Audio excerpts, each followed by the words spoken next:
on a Monday night from the great city of Austin and Phoenix, Arizona, and we're going to be covering every single transaction in the NFL offseason so far. We had a bunch of fireworks so far in the free agent market. We've had some pretty spectacular trades, whether it's Max Crosby actually on the move, some drama about Tom Brady not wanting him to send to New England, and we were going to do a show last week, but my laptop decided to die. So we had to wait for me to ship in a new laptop. A little bit of a busy week for you. You've been keeping tabs on those early spring training baseball action, making sure you're following up with that.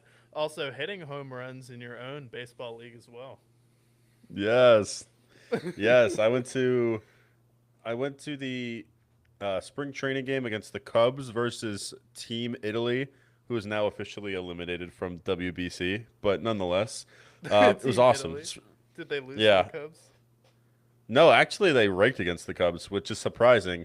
The funniest part about the WBC, it's like basically the Olympics of baseball, but basically to qualify, you just basically say like, "Oh, I have lineage in this town, so I'm going to be this team."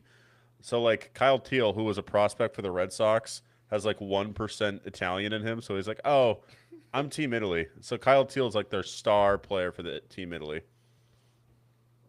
So where the So Cubs come in? Do they just play MLB teams to practice, or yeah, yeah. So like Team USA faced the Giants and beat them like 20-1, and then like Team Italy faced like the Cubs, and then like there's some other teams that bounced around for spring training, but there's like their practice. It's like a practice game basically.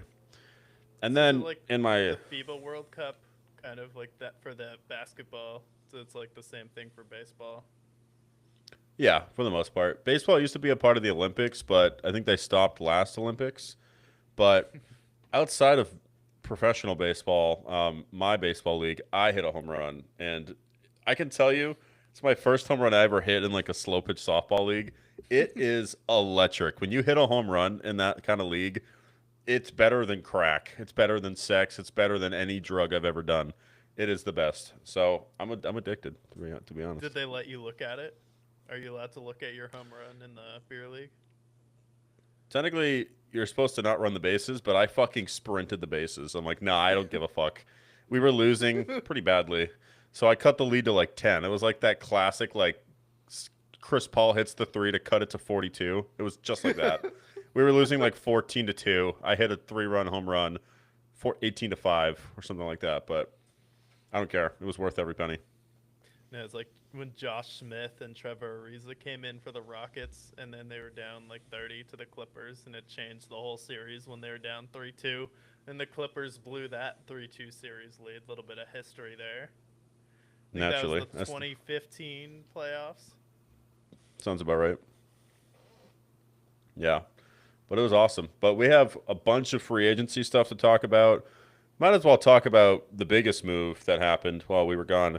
Max Crosby has been traded to the Ravens for 2 first-round picks. Ravens now get arguably the best edge rusher in the league. What were your early thoughts on Max Crosby to the Ravens?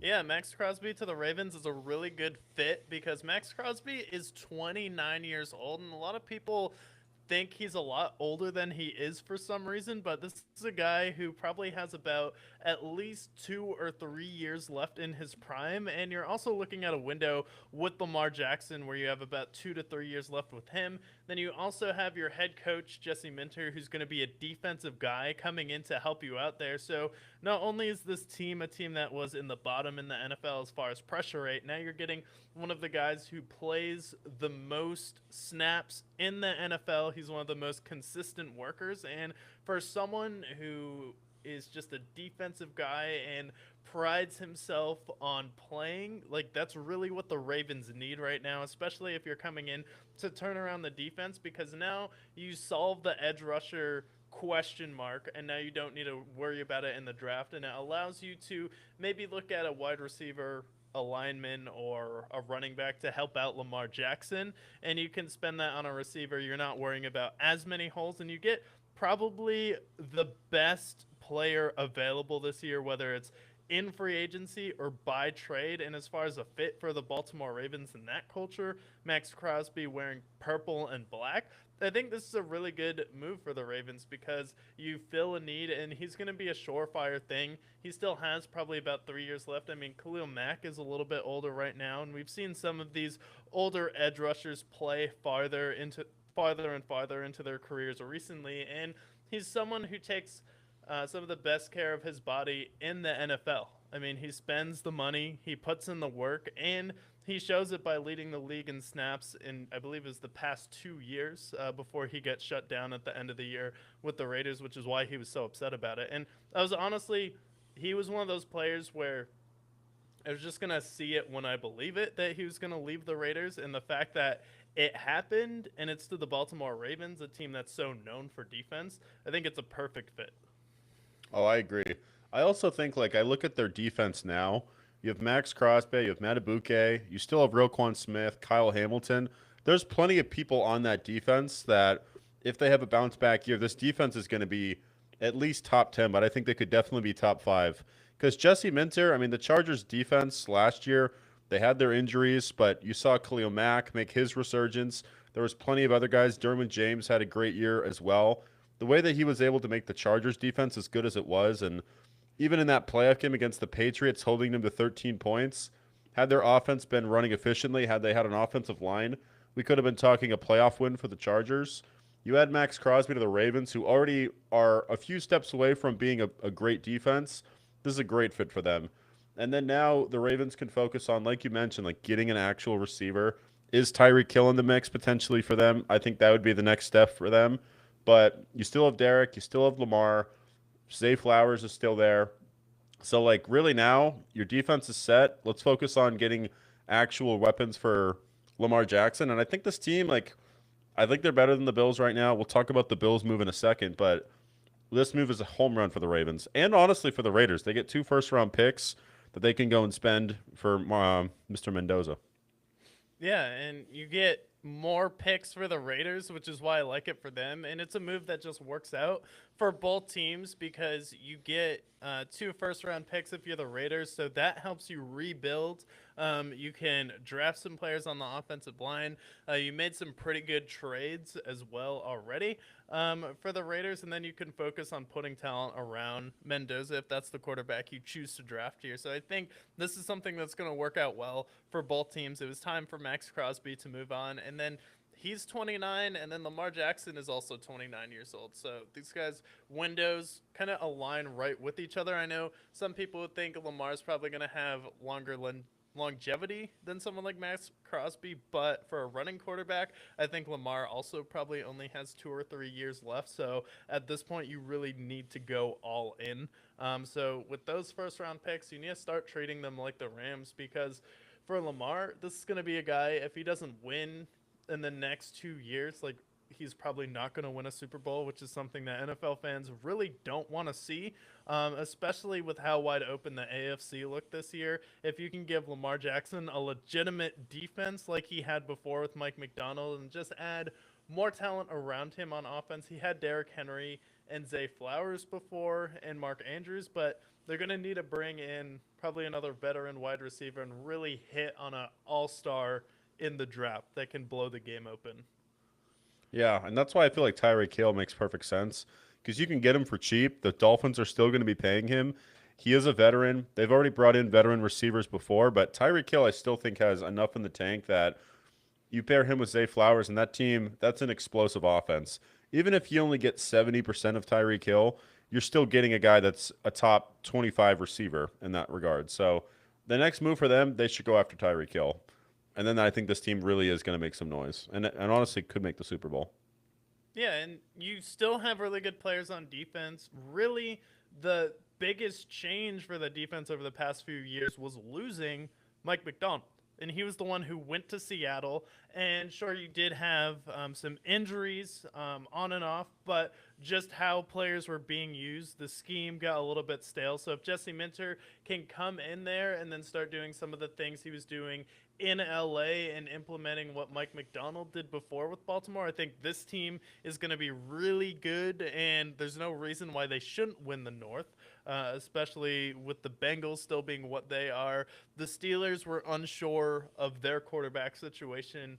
Aaron Rodgers doesn't know if he wants to come back. We don't know if it's going to be Will Howard. And let's be honest, Mike McCarthy is their coach, which really shouldn't give you any hope there either. And then it's the Browns. And honestly, if the Browns have a good draft and find a quarterback, they're probably going to be the biggest dark horse in that division. But the Ravens are setting themselves up where they're going to have to be going all in. And I wouldn't be surprised if we see them make another trade, maybe for a wide receiver. But you think about like the playoff losses that Lamar has had. The tough thing is, really, defense hasn't been the issue. Like, he's had good defenses before. He had one versus the Chargers. That was his first one. You kind of give him a pass there, even though if it was Drake May, it wouldn't be the same story. And then his next year when he loses to Tennessee, that one's kind of on Lamar as well.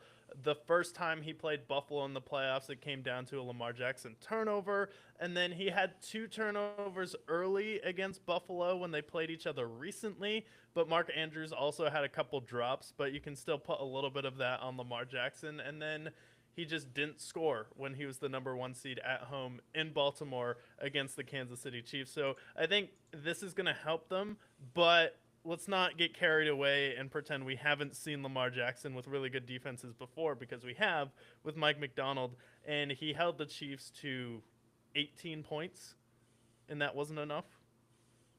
Yeah, that is true. It does ultimately come down to Lamar. What can Lamar do?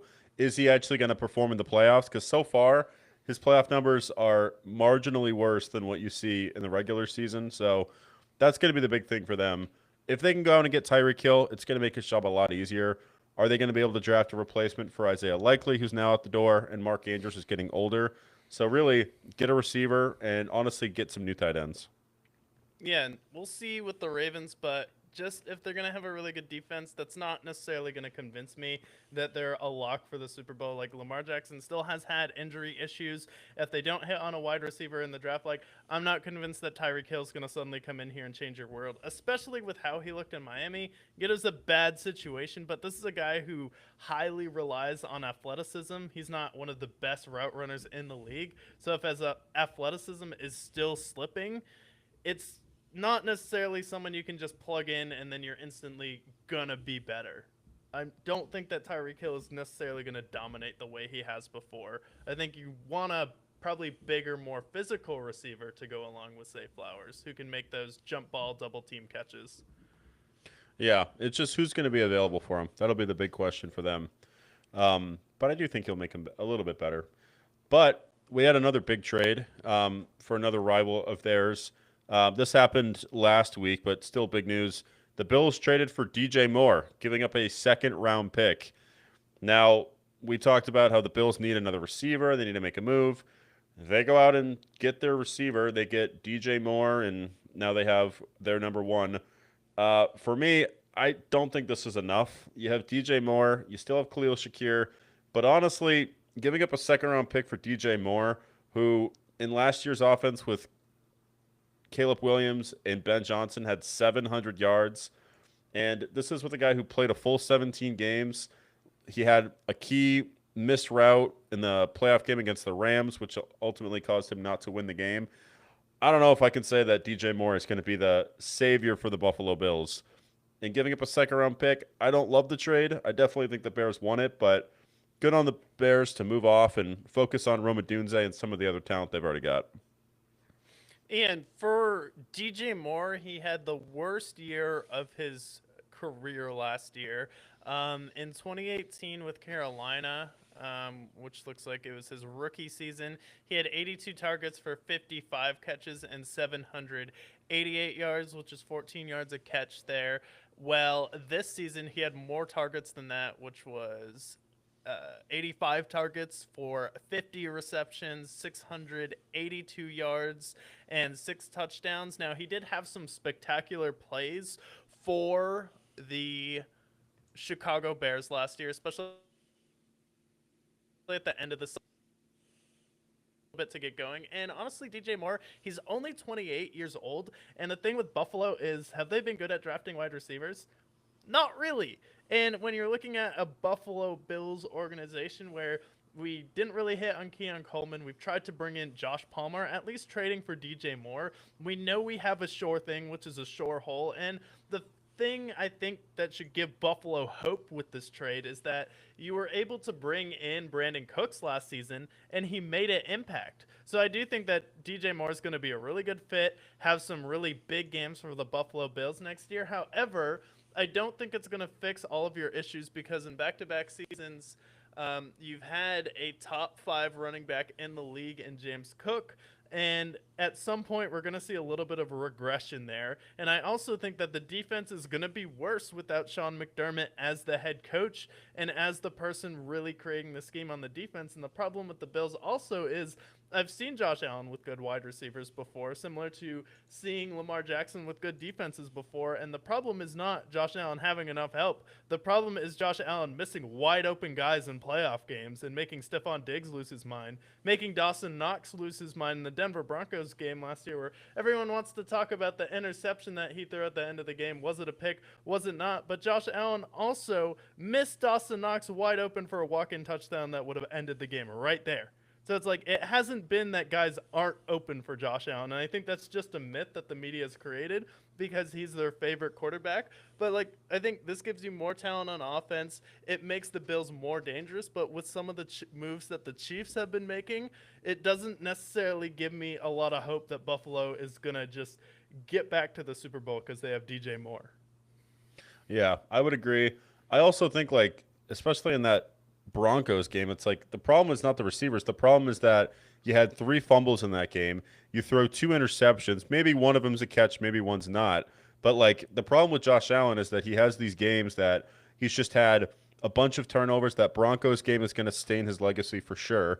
And then he's had plenty of other games where when it matters, he doesn't stand up in the big moments. He has time. He's still fairly young. He still has another 10 years in his career, but if it's going to happen, it's got to happen now. And last year he had a big opportunity and he failed. So this Bills, I think DJ Moore is going to help them a lot, but I still think they should draft a receiver at the same time.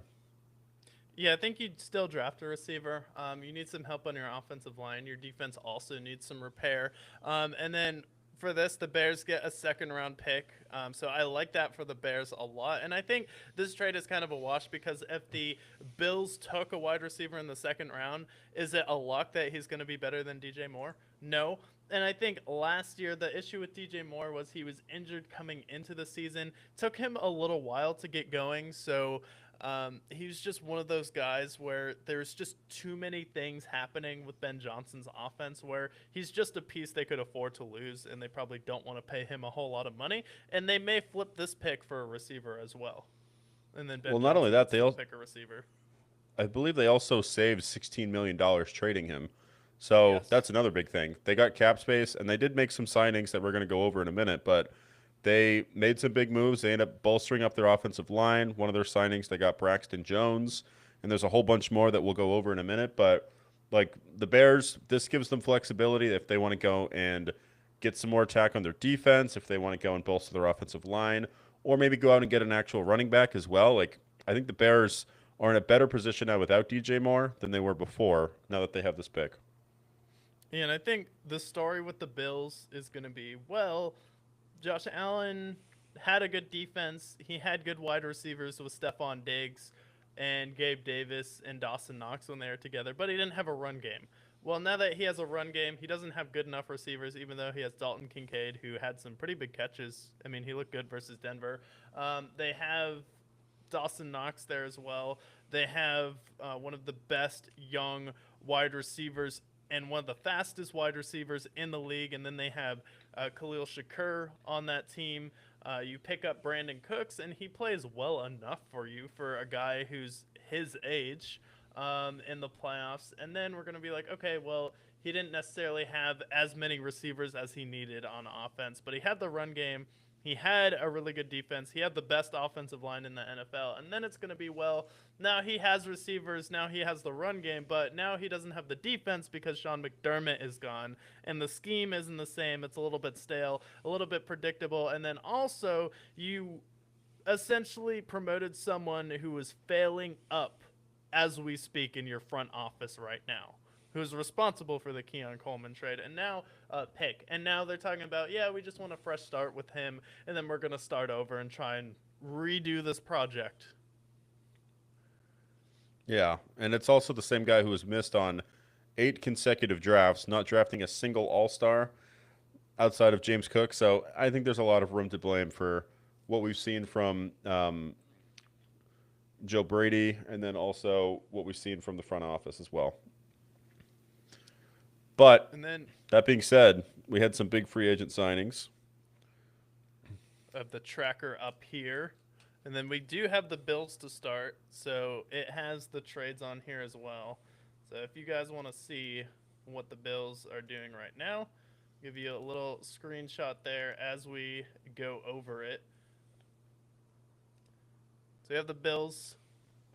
They re-signed Shane. They signed Shane Bukele to a 1-year deal. He's going to replace Mitch Trubisky, who I believe just signed with the Titans, oddly enough. The DJ Moore trade, re-signed Connor McGovern, and then you also re-signed Sam Franklin.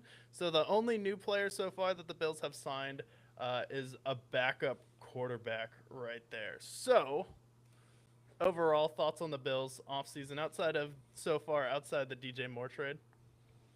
I think there's still more room to grow, but I think the DJ Moore trade upgrade for them.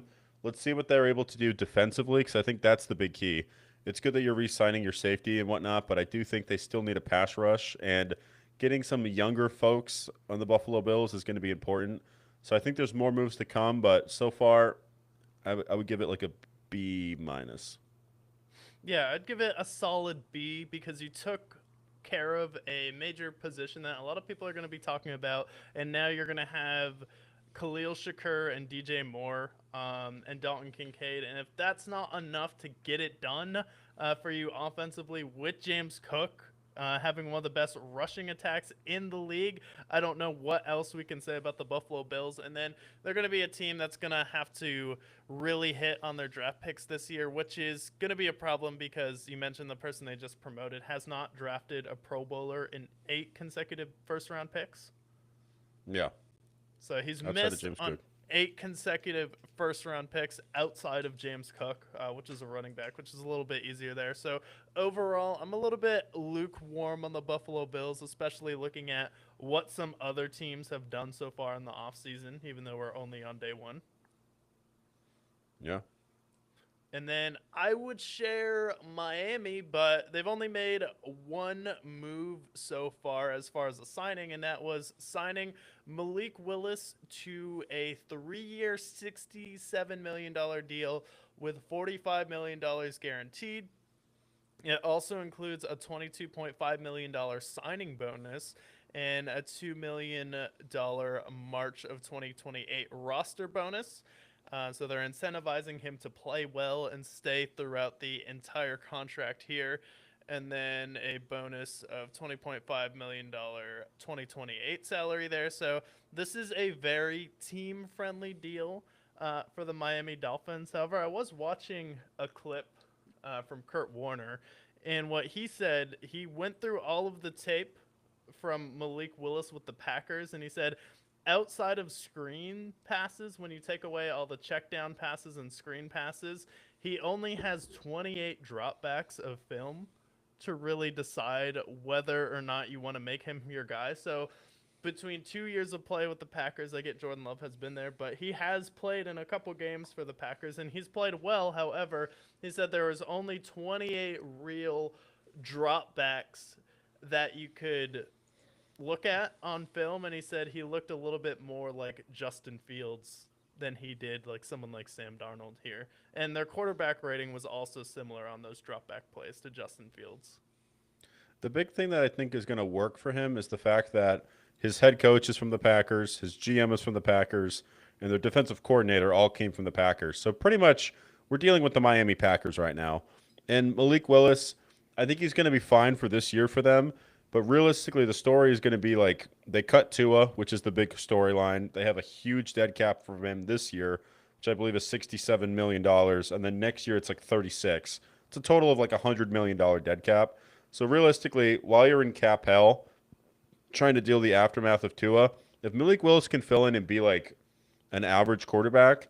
For where they are, I think that's fine. And realistically, if he's a little bit better than Justin Fields, then for where they are right now as a franchise, I think it's fine. And it's like you said, 3 years, 45 million guaranteed. They can front load that contract for this year, and then next year, if they decide to move off of him, they can. So I think honestly, for where they are, I'm okay with it. Now, yeah, I like the signing a lot too because it gives you a lot of flexibility, at least cap wise, with all of the dead cap that you have from Tua.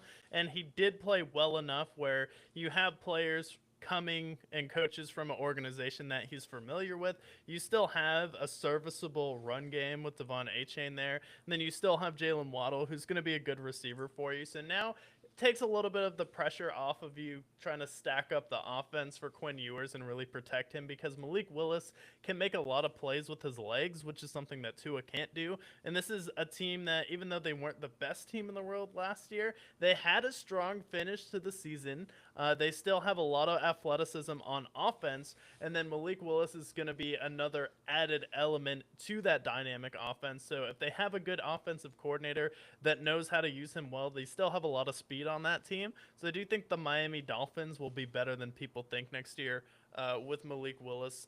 But you do have now the most dead cap in NFL history. $98 million on dead cap. Who could have saw that paying Tua wasn't a good idea? He gets a year into his contract, and then they bail on him, bail on Mike McDaniel. And I said, my biggest fear with Kevin Stefanski going to Atlanta is just good enough where they're not going to get a really good quarterback in the draft, but they're not quite bad enough where they're going to be able to get someone who they can draft, plug in, and he's going to be a great guy. So my fear was Kevin Stefanski was never able to figure out the quarterback situation in Cleveland, and now he's going to go to Atlanta, which is going to be a similar situation where he's taking over a lot of team that's a team with a lot of talent that's not going to be able to fill in the quarterback position. And now we see them signing Tua. I compared the Atlanta Falcons. I called them NFC South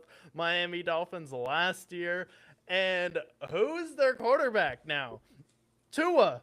It is Kevin Stefanski, and this is every fear that I had of him going to the Atlanta Falcons coming true. You are lucky that he plays in a dome for half of his games, and then he also goes to Atlanta, which is a dome, and then the other game he goes to Tampa, and then you better hope that he doesn't play in Carolina after the third week in November. So for that, I will give you credit. Tua might be a pretty good quarterback, but for a guy who's going to go into the playoffs and take you anywhere, this is similar to the Jimmy Garoppolo signing with the San Francisco 49ers, except we really didn't know what Jimmy Garoppolo was going to be, and really Tua's ceiling is going to be the version of Jimmy Garoppolo that went to the 49ers and took them to the Super Bowl on a pretty team-friendly deal, which is the key word there. Team-friendly deal is like $25 million a year. Yeah, I will say like his deal. I think he's getting paid $12 million this upcoming year. It's a 1 year deal. It's kind of a prove it deal. They're gonna probably cut Kirk Cousins. I don't know whether he's gonna be the backup or if he's gonna just fill in for Michael Penix while he's gone because I know he's recovering from an injury. But that being said, like you have Drake London there, you have Kyle Pitts, you have Bijan Robinson, you have weapons there, and when he has weapons, he's an efficient quarterback. It's just whether or not Miami was the right fit. Now he's going from playing in New England, Buffalo, New York to playing in Tampa, Carolina, and New Orleans. So either way, like he's going to be in a warmer climate. If there's anything that I would have wanted for Tua, it was for him to play in a warmer climate. He's in a South where he's going to do that. And more often than not, in the NFC, he's going to play somewhere warm. So honestly, for Tua, this is great. He's closer to his roots. He played at Alabama. Like, I think for where he was to where he is now, this is a better fit. If he's going to resurrect his career, I don't know if he is, but if he does, I think Atlanta is a place where he can do that. And he is Kevin Stefanski. I like it for Tua. For Atlanta, I don't love it. But yet again, it's a 1 year deal. How much can I really hate it? Yeah, it's a 1 year deal. It's just seeing Tua going to Atlanta. I'm like, oh my God, what is Kevin Stefanski doing? But Kevin Stefanski also might trick a lot of people. Because imagine you're a team and you see Tua ball out, And then you forget this little stat that he's never won a game under 43 degrees. And if it's sub 40, he's never won a game in his career. And he's going to play all of these games in domes, in the South, in Tampa Bay, in Florida. And it's just going to be a nice, chill environment for him. And I honestly think that him and Michael Penix's game are pretty similar. I guess with the style, it's more accuracy and touch, and neither of them really have a big arm. So I could see why Kevin Stefanski would bring him in, just because he is similar to Michael Penix. I think they're both left-handed as well. Yeah, they are. Sucks. I hate to I watch almost, it. I almost sent you this meme when I found out the news. I was gonna send you the Spider-Man meme of Michael Penix and Tua walking into training camp because they are like basically the same player. They both were drafted around the same spot. They both throw lefty. Like, it just makes sense, and just their play styles are identical. But They that both being try said, to like, run and can't. yeah, except for one of them just gets way more concussed than the other. You can figure out which one I'm talking about there. But The other offensive one line's has okay. knee issues too, though. Yeah. That being said, though, like, their offensive line is okay. Their running game's good. Their weapons are pretty decent. Drake London, he should benefit from this scenario as well. So, like, Atlanta, like, they went from, we're going to talk about the Bucks and who they lost recently, but Atlanta, they should still be in position to win the division this upcoming year. They should at least be in the mix. Yeah, they should be in the mix there. So that will be interesting, but we had to go over Miami releasing Tua and him going to Atlanta. We'll get to all the other free agents that Atlanta signed or tagged later in the show. But right now we have the Jets, who got to They got work. a bunch of moves. And They got busy. Say what you will about the Jets. They did make a lot of moves here. This is something we predicted. They tag Brees Hall. He receives the franchise tag, which would pay him about $14.2 million. Both sides are working on that contract. You re-sign Jelani Woods. I guess that's cool. But you sign an edge rusher, 1 year, $10 million deal. You sign another edge rusher, 3-year deal here, Joseph Osai. And then you get David Onimata. I think that's right. Signing a $10 million deal. You get Tavondre Sweat with a trade with the Titans on your defensive line. You also signed Demario Davis, and you trade for Minkah Fitzpatrick. So you sign 4 defensive linemen and a linebacker, and then you also sign Minkah Fitzpatrick as well, and you're tagging Brees Hall. You do have a lot of cap space, so you're not paying a quarterback right now, so you really don't have an excuse not to pay Brees Hall for the Jets, especially since he's been your best player, unless he wants to leave. I do everything you can to keep him on the team, but the Jets really getting to work here. I mean, I like that they're actually trying, spending money, and then the Tavondre Sweat trade is great. Signing Demario Davis, I think that's an excellent pickup, and then you get a couple other players on your defensive line, but at least you're just getting bodies into that organization. And the fact that the Jets, it looks like they've spent the most money so far on day one after that trade with Minkah Fitzpatrick when they signed him to a $40 million deal. Yeah, good moves. Yeah, I like it for the Jets. I mean, Minkah Fitzpatrick, he's not quite the same player he used to be, but he's still going to be a solid safety for you. Demario Davis, you get that veteran leadership. I do like Joseph Asai quite a lot. So their defense, like, I don't think their defense has been the problem the last 5 years or so. They did lose some players last year when they were rebuilding. They got rid of Quinnen Williams, so maybe they addressed that in the draft. But I think their defense now is pretty rock solid. The big thing for them is, like, can they get their offensive line right? Can they draft the right quarterback this upcoming draft? But if we're just looking at the moves they made for the first day of the draft, I think they spent like $280 million the day one. All these moves, I think, make them a lot better. Demario Davis, this is a guy that had spent a lot of time in New Orleans. He actually used to play for the Jets back in the Rex Ryan era, way back when. Very old player, 37 years old. Yeah, 2012 is where he started. He started with the Jets back in 2012.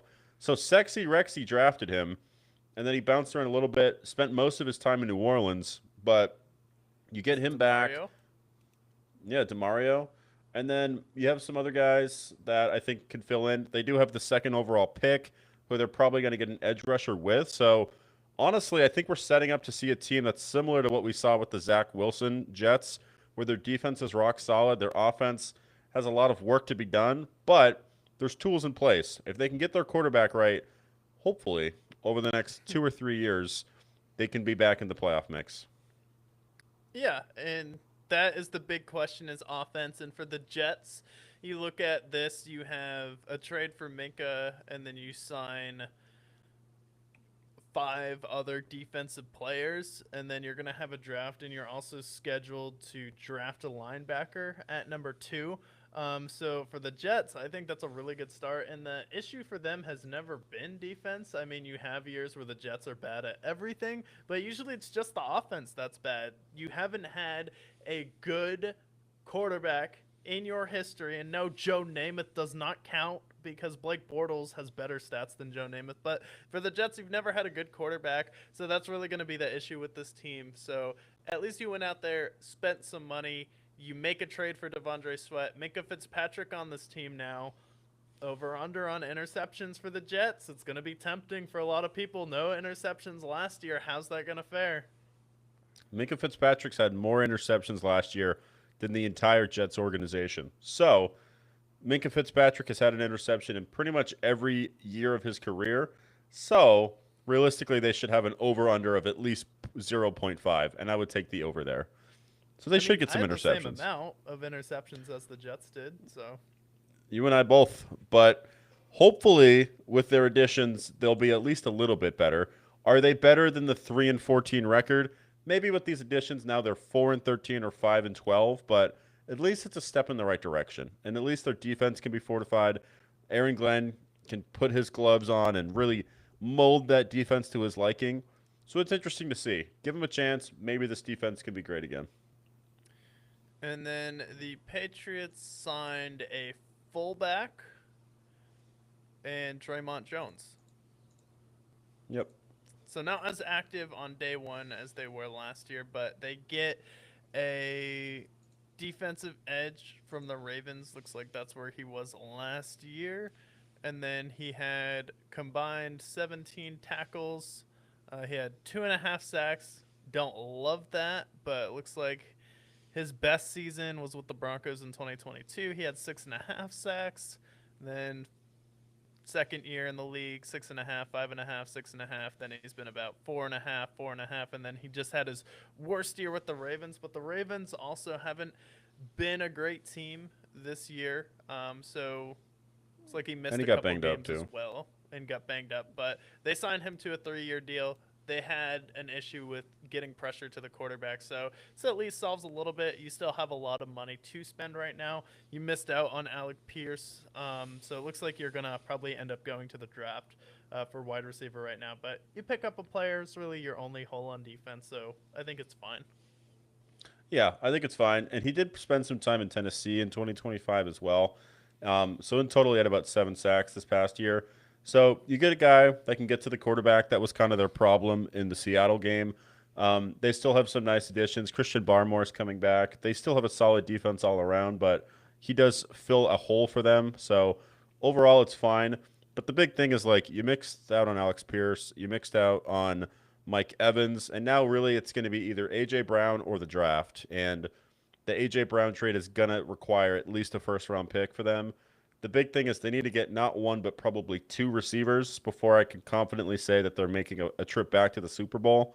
So it's great that they're making additions on defense, but the big thing that they need is going to be receivers moving forward.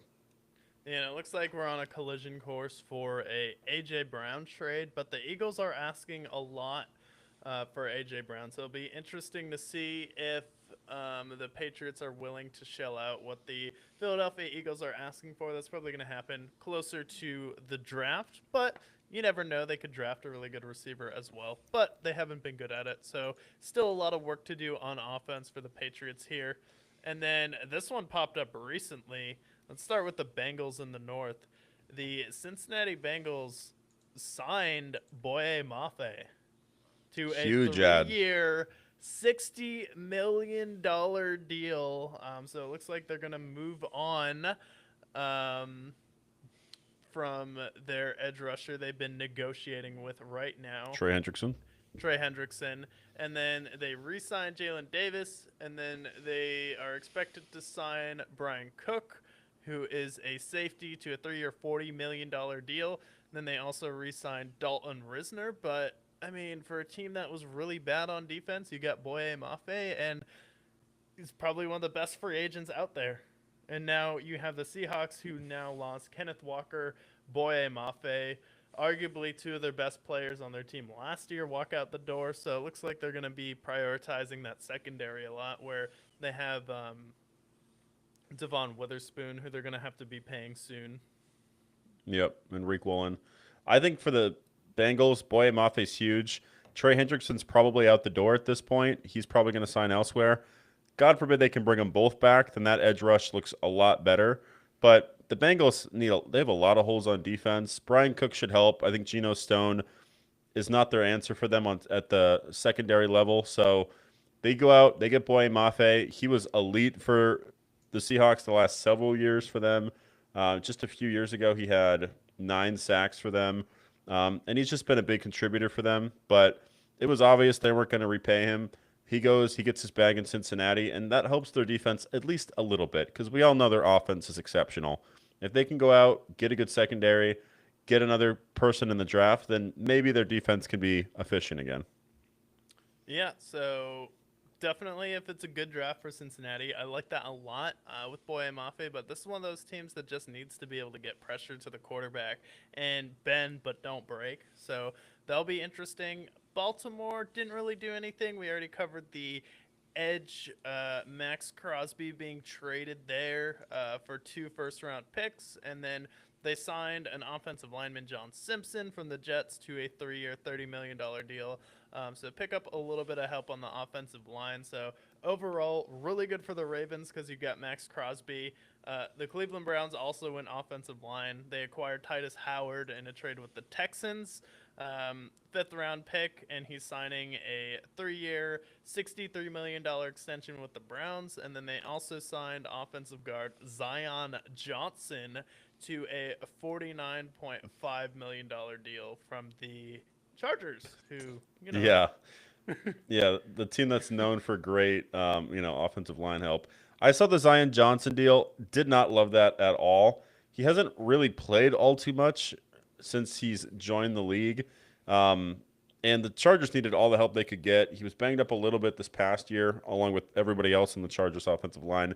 But $60 million for Zion Johnson. This is why the Cleveland Browns are the Cleveland Browns. This felt like a big overpay to me. We'll see if it pays out. I hope it does. We want everybody to succeed in the NFL. We're not haters of any particular team, although it may come off as such. But Zion Johnson, $60 million, that's a reach in my opinion. That's a lot for a guy that was ranked as one of the worst offensive linemen last year. But Cleveland saw something, and who am I to say that they are not qualified to say that they can't evaluate talent well? We know Cleveland's notorious for getting good talent around them. Yeah, I mean, if Cleveland sees something, especially offensive line talent, you have to defer to Cleveland. But a Chargers offensive lineman and a Texans offensive lineman, that doesn't seem like a great strategy. Probably two of the worst offensive lines in the NFL. If the Chargers and the Texans are like, no, thank you, I'll move on, maybe you shouldn't be picking them up, or maybe they just don't know how to coach the offensive line. Only time will tell there. But Cleveland Browns, they go offensive line. I am a medium F on the Browns so far. The Steelers, though, they got busy. They signed Jamel Dean from the Tampa Bay Buccaneers at corner, re-signed Asante Samuel. You get Cole Holcomb and re-sign him. And then you also acquire Michael Pittman in a trade, which is going to be for a late round pick swap. And then Pittman is signing a $59 million deal. So now you have DK Metcalf, you have Michael Pittman, and you have no quarterback. Yes. I like the move for if we're looking just outside of the quarterback position, though, you get Michael Pittman. He's been a good deep ball guy for them. He's been efficient for them. Plays pretty much every game, doesn't get banged up quite a lot. Last year, he had 80 catches for, call it, 800 yards. So, I mean, they are getting a stud. I don't know. I think for where they needed him, they needed a number 2. Michael Pittman's going to fit that well for them. But the big thing is going to be he did this in Indianapolis where they don't have a great quarterback situation. He goes to Pittsburgh. If it's Aaron Rodgers, I like it. If it's not Aaron Rodgers and it's somebody in the draft, good for Pittsburgh, but otherwise they're not going to make too much noise. Aaron Rodgers comes back and they have two solidified wide receivers, then maybe they can win a playoff game. Yeah, maybe they can win a playoff game with how some of these teams are stacking up in the AFC. I don't know if that's going to be possible. And the Texans are a team that made a ton of moves. So I'm going to share this because this one's a lot, so we can go through it together. The first one is they have that huge trade for David Montgomery, and the Houston Texans have kind of become the Tennessee Titans, dare I say, of the running back position, where you go back through their whole history and they're just collecting all of these washed running backs. And then you send Juice Scruggs to the Detroit Lions and a 7th-round pick. Then you sign Dalton Schultz to a 1-year deal. You re-sign Trent Brown. You get Ed Ingram back. You get Naquan Jones back. Sheldon Rankins you re-sign. Daniil Hunter signs on a 1-year, $40 million extension. You re-sign EJ Speed. In an interesting one, you sign Reed Blankenship to a 3-year, $24 million deal. So Houston Texans, take a look at it because they got busy this offseason. You address the running back position, and then Woody Marks is already a solid running back for you. So David Montgomery can be your one if he needs to be, but he can also kind of be that solid guy. Then you can kind of decide what you want to do with Joe Mixon and Nick Chubb, see if Nick Chubb is going to get better with time, and then you re-sign a couple of your offensive linemen, and then you get more help at safety. And then you re-sign Dalton Schultz, who's been a solid tight end for you. You maybe had a chance versus the Patriots if he doesn't get injured in that game, and now you're going to get Tank Dell back next year, which is going to be huge for you because when CJ Stroud was at his best was when Tank Dell and Nico Collins were both healthy in that playoff run that he had. But Texans making a lot of moves, more depth on defense, and now the running back position. I do love the signing of Reed Blankenship. He was a stud for the Eagles, and I think getting him, that's going to make their defense that much better. I do like them getting Dalton Schultz back. That's a big ad for them. And David Montgomery is one of those guys. He played in Chicago, and he was good in Chicago. Obviously, we know him as the Sonic and Knuckles combo with Jameer Gibbs. And he's a guy, he's a little bit older now. He's 28. He's might not, the best years are probably behind him. But that being said, if he can do exactly what he did in Chicago, be that goal line guy, then I think he's going to be just fine. That's kind of what Detroit was using him as. You can pair Woody Marks with David Montgomery pretty well. And I don't think Woody Marks necessarily is Jameer Gibbs, but I think there is a level that he hasn't reached yet, or maybe he takes a step above next year. So I like the David Montgomery trade. I like the Reed Blankenship ad. The Texans, I do think, get better for them. So good move.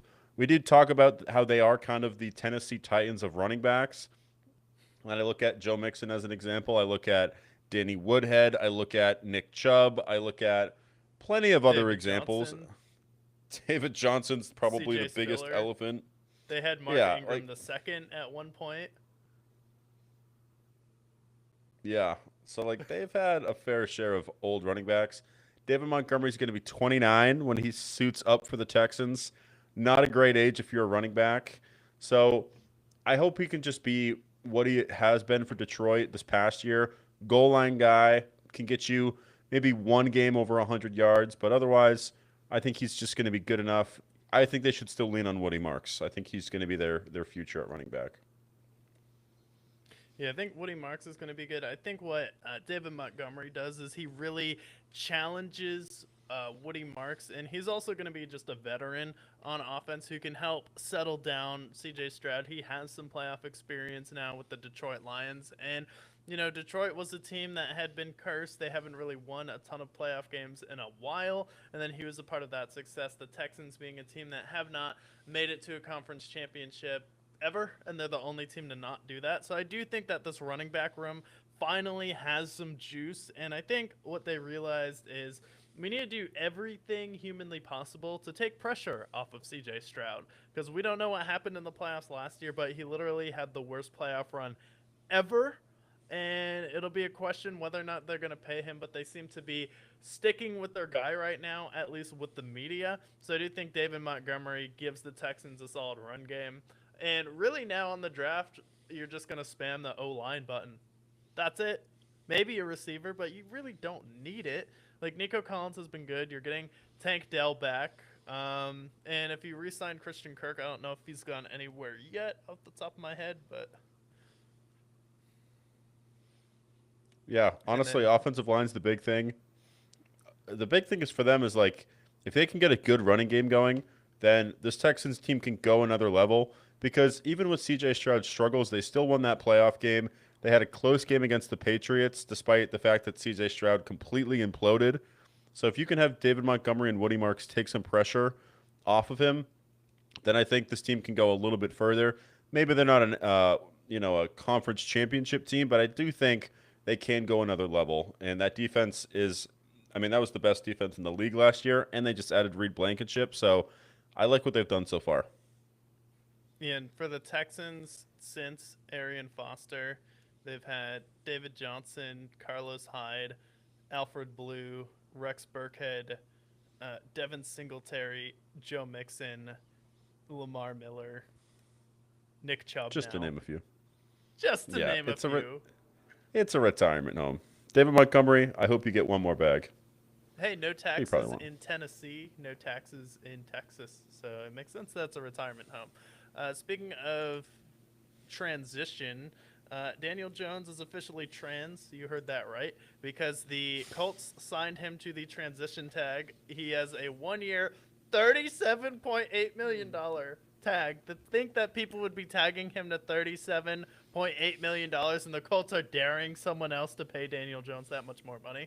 So how this deal works is if someone else wants to pay him more, he's basically going to go to that team. But if you're a team out there, do you dare pay Daniel Jones $37.9 million or $38 million to be your quarterback? This is insane that he left the Giants. And not only did Daniel Jones, like, he played well with the Colts, sure, with the easy schedule, but injury is also an issue that he had in New York that followed him to Indianapolis. This was just one of the things that was holding him back, was health. Yeah, I mean, you know what? For 1 year, you want to pay Daniel Jones $37 million 1 year? Maybe I can let it slide because they don't really have any answers otherwise. It's going to be Philip Rivers is now going back to high school to coach his sons or basically army of Rivers essentially. So they can't rely on him. I don't think Derek Carr is interested in rejoining you. Maybe Brett Favre wants to stop committing fraud and maybe play for your team, but otherwise, the Colts have no other quarterback available. Anthony Richardson's out the door eventually, so you want to pay him $37 million for how he played over the course of 13 games? Sure. But yet again, do not sign this man to a long-term deal. We've seen that blow up in the face of the Giants before, and realistically, we're talking about them beating up on the Titans. We saw him beating up on the Jets and pretty much just the low-level parts of the NFL. So don't be fooled. Even though his numbers were better, I would not pay him, especially now that they lost Michael Pittman. Now the receiver core is weaker. I just wouldn't make that move if I were them.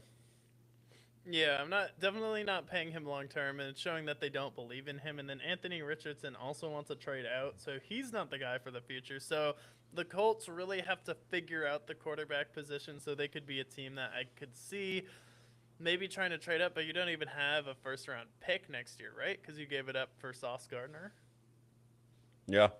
Yeah, so you don't even So have it's like you can't anybody. even draft a quarterback until later. So you have to hope that you stumble into a Dak Prescott or Brock Purdy late in the draft. And then also they re-signed Alec Pierce to everyone's disappointment who wanted to see him go to a contender like New England or any other team. New England was interested in him. Also looked like the Raiders were as well. And then he ended up going to the Colts. $114 million, max value of 116, includes 84 million in guarantees with 60 million fully guaranteed at signing. I mean, that's good. I think Alec Pierce is a good receiver. I would have liked to see him go to the Patriots. I think he would have been a great fit there. But he had a 1,000-yard season. He looks like he's getting better every year. So good for him for getting paid. I wish he went elsewhere. Yeah, I wish he went elsewhere as well. He was my number one free agent wide receiver, so I'm a little bit disappointed that he's on Indy. And then they signed Arden Key to a 2-year deal worth $20 million, 11 guaranteed.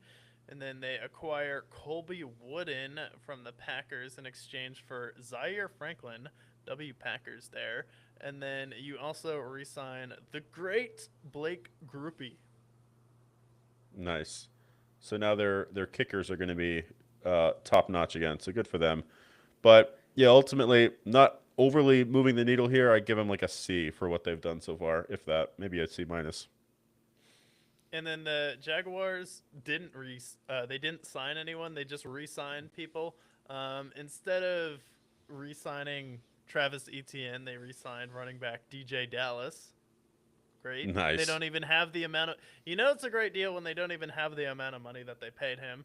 They re-signed Quentin Morris at tight end. They signed Dennis Gardeck, Matt Dickerson, and then Monteric Brown. But you have Travis Etienne out the door for the Jaguars. Are you fine with that? Do you think he's pretty replaceable, especially with what Basil Tootin did last year? If they can draft another running back, maybe. But I do think him leaving is going to hurt the Jaguars. Bashan Tootin, he was good for them.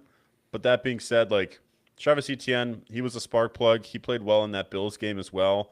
But he just hasn't been overly consistent. He goes to New Orleans. We'll talk about that later. But we'll see what we get out of Tootin. I think they should still draft a running back or maybe even pursue another running back. Maybe potentially Alvin Kamara switches places with Travis Etienne if they want to get somebody. But overall, I don't love that they moved on from Etienne, although Etienne did get a bag. So it remains to be seen. If they can draft a running back, which they've done a good job of for the most part historically, then I think they'll be fine.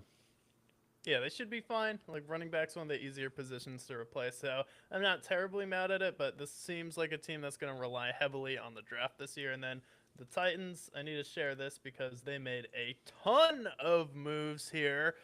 Look at all that for the Tennessee Titans. Wow, you sign Mitchell Trubisky, so now you have a quarterback room of Mitchell Trubisky, Will Levis, and your rookie that you drafted last year. So now you have a Good old Cam full Ward. Cam Ward. Yeah, you have a full quarterback room there. You sign Wandale Robinson to a 4-year, $78 million deal that only includes $38 million guaranteed. So I like that deal a lot. Then you sign offensive guard Cordell Volson to a 1-year deal, $2.5 million. You have Austin Schlotman sign a 2-year deal. You trade for Tremaine Johnson from the New York Jets in exchange for Devondre Sweat. You sign John Franklin Myers, which is a great pickup, to a 3-year deal.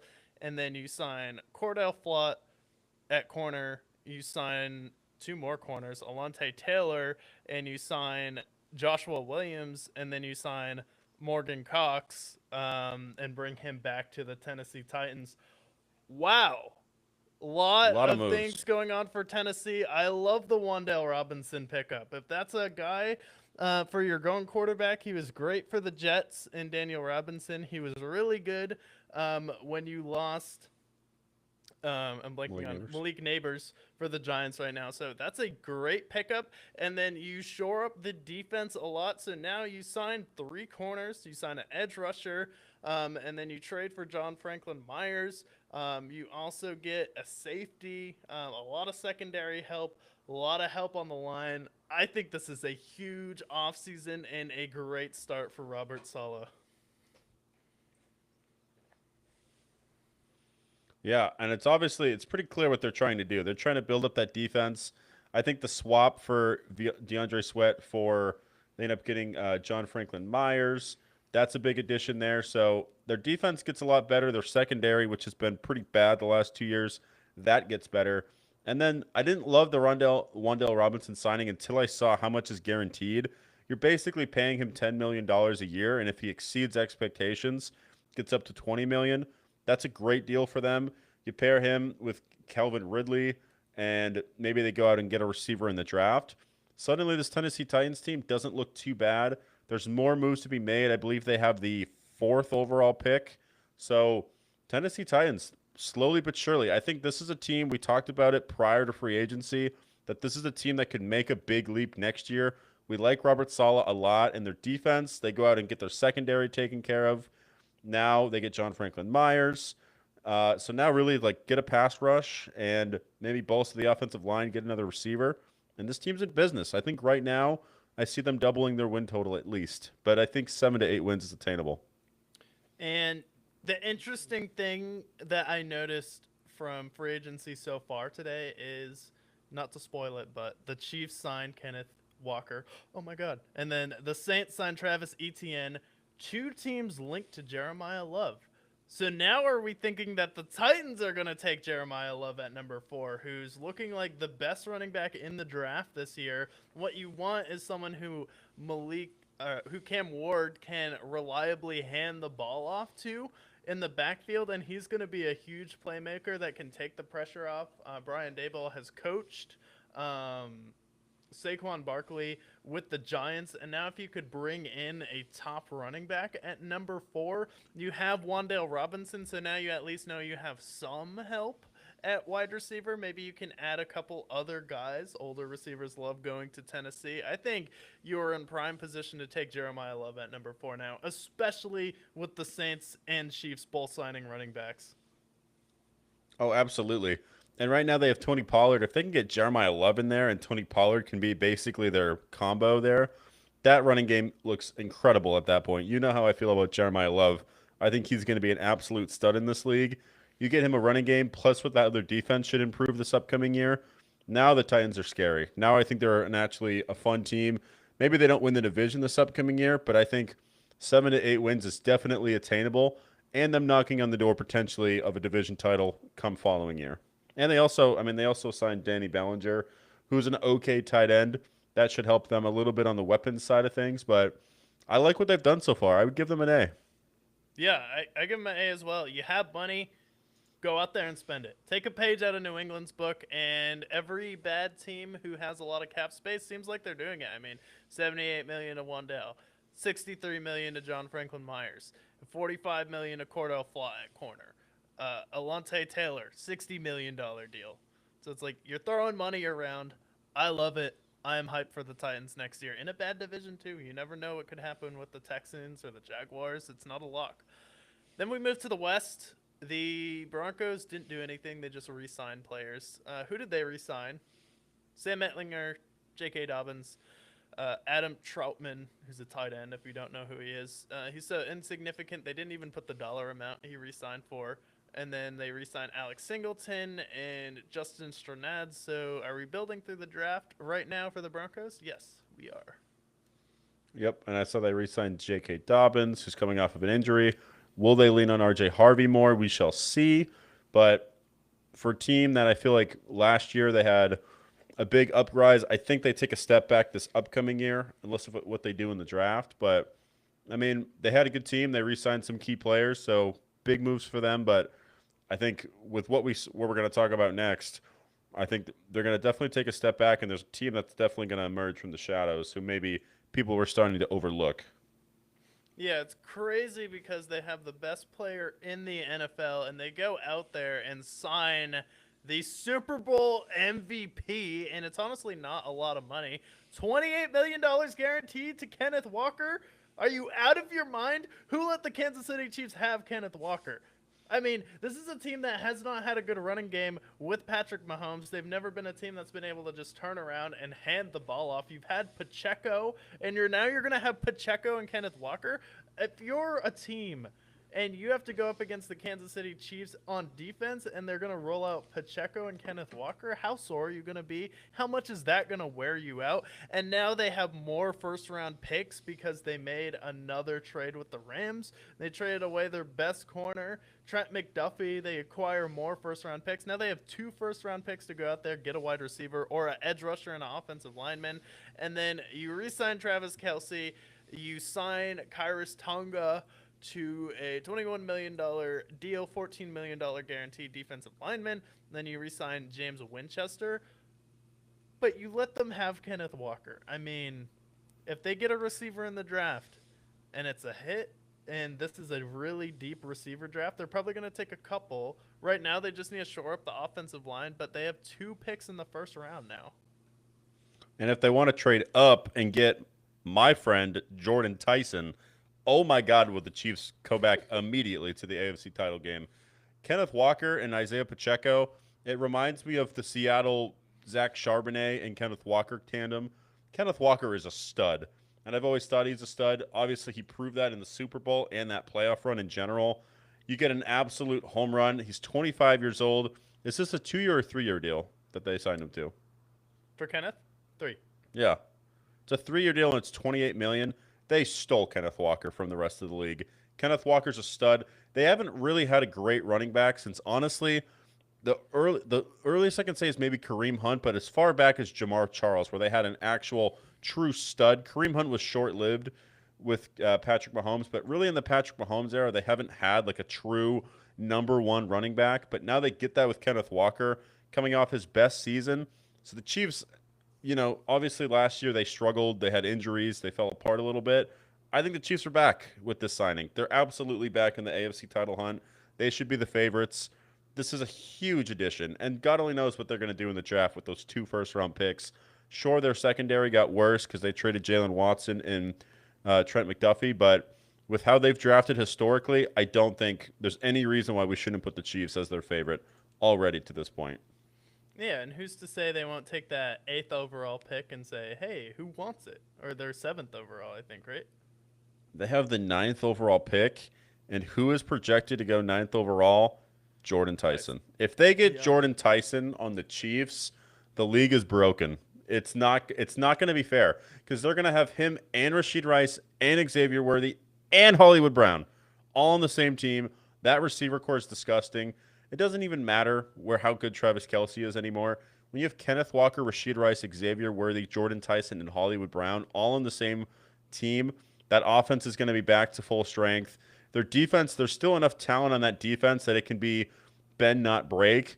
And if they can get their corners right, which Trent McDuffie, I believe, was a 7th-round pick that panned out for them. They end up getting a 1st-round pick for him. Chiefs are so back. And my thing, too, is like, okay, DJ Moore goes to the Bills. I've seen Josh Allen with good receivers. That doesn't really change how I view the Bills, especially you have a first-year head coach. We'll see how that goes without Sean McDermott. I've seen Lamar Jackson with a good defense. You get Max Crosby. You have a young head coach, but I've seen the Ravens with Mike McDonald as their defensive coordinator still didn't do it. But this is the Kansas City Chiefs. We're talking about getting the Super Bowl MVP and Kenneth Walker on their team, and they have 2 first-round picks, and they're probably pretty annoyed with how the entire league was talking about them. And then everyone complains the Chiefs get to too many Super Bowls.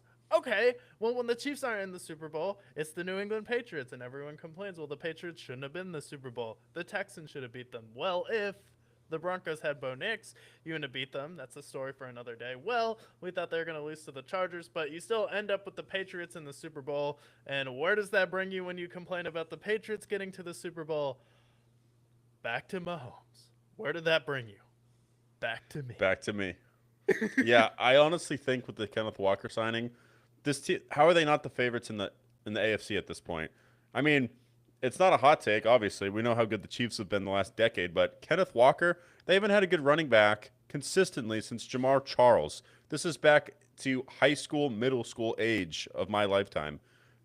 And they get Kenneth Walker, who's an absolute stud, who honestly, with him and Zach Charbonnet last year, was mitigated to some extent, still had a 1,000-yard season, still averaged almost 5 yards a carry. You get him. They can lean on him. Patrick Mahomes is coming off of an injury. I love this signing. This is an A-plus free agency for the Chiefs so far. Yeah, Chiefs coming back with a vengeance. Josh Allen, Lamar Jackson. Just when they thought they got some players, the Chiefs are like, wait a minute, we got Kenneth Walker, the best free agent running back, on a really good deal, too. And then we move to another team in the West. We have the Raiders. A lot of cap space there. And what did they do? They threw it around a little bit. Not too much, though. They signed Jalen Naylor at wide receiver, who's always been kind of a solid guy with the Minnesota Vikings. He usually pops off my screen when I watch the Vikings play last year. They also signed Tyler Linderbaum at center, steal him from the Ravens. And then they signed Kwity Paye to a $16 million deal. They get Nakobe Dean on a 3-year, $36 million deal. They signed Quay Walker to a 3-year, $40.5 million deal. They also acquire Teron Johnson from the Buffalo Bills in exchange for a 6th-round pick. Yeah, they give him a 7th, and then the Bills get a 6th, and then they also re-sign Eric Stokes. So you get Teron Johnson from the Bills, solid corner, nothing to jump off your screen about. And a lot of these, like, not a lot of people get excited, but the Raiders, like the Jets, like the Titans, they just need bodies and they need them fast. And they got a lot of players on defense now where you fill some holes, and if you can get some real game changers in the draft, maybe 1 or 2 on defense, and you get one receiver who's a game changer, and you get Mendoza, then this is looking like a pretty solid Raiders team. But overall, I think this is A for me. Yeah, I would give it an A too. I love the Nakobe Dean signing. I love Nakobe Dean coming out of college, and he was good for the Eagles. They've scooped him up. That's a huge ad. I like Kwity Paye. He was good for the Colts for the long time. And then you mentioned Quay Walker. He was a stud for the Packers for a while. So you get 3 guys. Maybe they're not top of the rotation guys. Maybe they're not guys that jump off your screen. But that defense should instantly get better with those 3 guys added to the fold. And then you're going to get your quarterback with Mendoza. Maybe you get a veteran quarterback to stand alongside him. But I like this a lot. And then their offense, like, we'll see what Ashton Jeanty can do in year 2. They have Brock Bowers, so I think is the best tight end in the football. So quietly, the Raiders' rebuild is going fairly well. Obviously, And we need to Michael see Mayer. how it translates. And Michael Mayer. Let's not forget about Michael Mayer, Enemy who's of also a stud. fantasy owners who drafted Brock Bowers. Everyone who drafts Brock Bowers hates Michael Mayer, so I have a solution. Draft them both. Yeah. But honestly, like, the Raiders, if Mendoza is as good as they say he is, if they can hit on maybe a wide receiver as well. Trey Tucker was pretty good for them last year despite their quarterback play. Raiders quietly coming back up to the woodwork. So I like this a lot. I give them an A+ as well. Yeah, I give him an A+. I say prioritize your offensive line to help out Ashton Jeanty, and that's going to be what's going to help out someone like Fernando Mendoza the most. And then if you have really good tight ends, you don't necessarily need a number 1 at wide receiver, and there's still some available free agents there. So overall, I like this a lot for the Raiders. The Chargers, though. Okay, you signed a fullback to a 2-year deal. Alec Ingold. Alex. You Oh signed God. Charlie Kohler to a 3-year, $24 million deal, a $17 million guaranteed for tight end Charlie Kohler. Then you re-sign Trevor Penning, your offensive tackle, and then you sign Tyler Biadasz, if I mispronounced Okay. that, sorry. Then 3-year extension for Tier Tart, or Tier Nice. Tart. And then you also have Khalil Mack coming back in his 50th season. So good job, Chargers. You definitely fixed all the problems you have.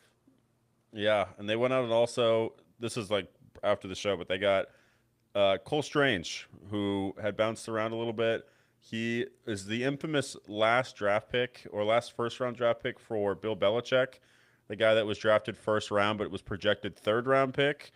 And he's been fine in the NFL. He's been okay, but he's bounced around a little bit. We'll see how it ends up going for him. He played in Miami last year, but yeah, Chargers, I mean, what are you going to do? Your first opportunity, despite how bad your offensive line was going after Alex Ingold, who last year had 9 rushing yards. Don't love that for them. I think there's plenty of You other need a needs outside of your fullback to fullback. protect him instead. Yeah. Yeah, like Justin Herbert. The only thing going good for Justin Herbert is that he's dating Madison Beer these days, and he has a new offensive coordinator. But oh my God, the Chargers. There's a lot of hope. I mean, at least they signed some offensive line, which is what they desperately need. But is it going to be enough? That offensive line was the worst, arguably ever. Could we say that's one of the worst offensive lines ever? I think it's pretty fair to say, given their injuries. But yeah, but they come back. Rashawn Slater will be back. Joe Alt's back. Cole Strange should fortify it. Trevor Penning. So their offensive line now on paper looks fine. It's just, can that translate next year? We'll see. But so far, I'm not giving him a very high. I'm going to give him a D, honestly. Of all the modern trends that are going on in the NFL right now, the one that the Chargers picked up on was Kyle Juszczyk and how the 49ers use him. Really? Yeah. Okay. But that's the AFC. Really exciting free agency for the AFC so far. And then we move into the NFC East, starting with the Dallas Cowboys. Always a little bit of drama there. They re-signed Javonte Williams to a 3-year, $24 million deal. Only $16 million guaranteed, so honestly a nice deal. They tagged George Pickens. We kind of predicted that they would tag him and then probably wait to pay him. Jerry Jones usually doesn't pay people until the last week of preseason. That's what happened with Dak. That's what happened with CeeDee Lamb. I believe it happened with Des Bryant as well. It And goes far back. then And Zeke. and Zeke, yeah, Zeke as well. And then they acquired Rashawn Gary, an edge rusher for the Green Bay Packers, a team that could not get pressure without Khalil Mack. That seems like a recipe for success. And then you also signed Jalen Thompson. So out of the 11 starters that they needed on defense, they got 2, maybe. Hey, Rashawn Gary, I don't know if he's the same player as he was. He's a little bit older now, but at his peak, he was averaging about 10 sacks. Last year, he had 7.5. So I don't hate it. That's a nice addition there.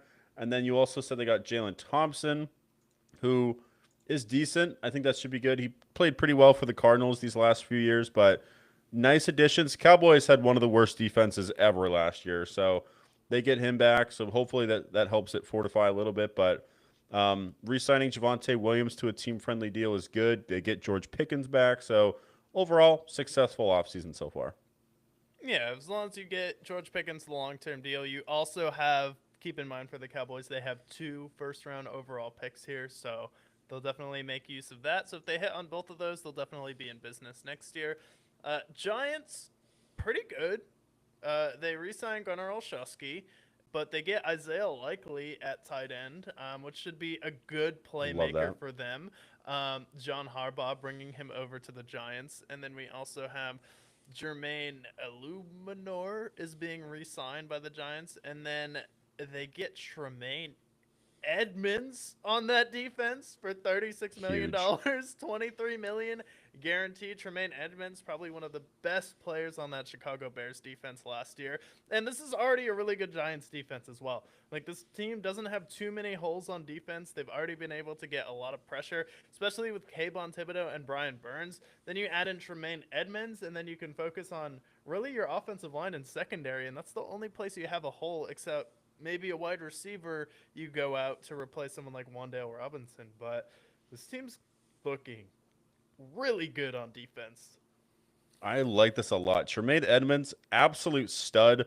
Huge addition for them. I love what they're doing on defense. I think this team already, with getting John Harbaugh, makes them that much better. But I really, really like the Isaiah Likely signing. I think Isaiah Likely is a very underrated tight end. In Baltimore, he had some good moments there. Didn't really get a full opportunity because Mark Andrews was there. You go to New York, you pair him with Jackson Dart and Cam Scatterboom, Malik Neighbors. He's going to be an absolute stud for them. I think if you're a fantasy owner, you want a cheap value tight end, I think Isaiah Likely is going to be really nice for them. And they still have Theo Johnson, who was good for them. So really like what the Giants have done so far. They are the most obvious double win total team, especially with how easy their schedule is going to be next year. Take a look at the Giants. This year, easy pick. I think they're easily going to have a winning season. And honestly, could be in the mix for the wild card come this next year, especially Super just Bowl. early on what they've done. Honestly, the division. Because, like, look at, like, the Eagles. You lose Reed Blankenship. Now you're losing to Kobe Dean. You're starting to lose pieces. You're going to lose A.J. Brown. Like, the Giants honestly may win the division and have a shot at the Super Bowl if Jackson Dart and Cam Scatterbo are both healthy. And you have Malik Neighbors with this defense. This is a playoff defense. So health is going to be the key for them next year, though. And then we move on to the Eagles. Long list of re-signings, not really, because it is Jordan Davis. That's it. Jordan Davis is good. Good for them. But yeah, Eagles, they lose N'Kobe Dean, which I think is a big loss for them. They have enough depth where I think they'll be fine, but that's a big loss. The big thing looming around them is A.J. Brown, who definitely some tension there. Will he be traded? Will he not? They've been saying this for the last 2 years that he's going to be traded.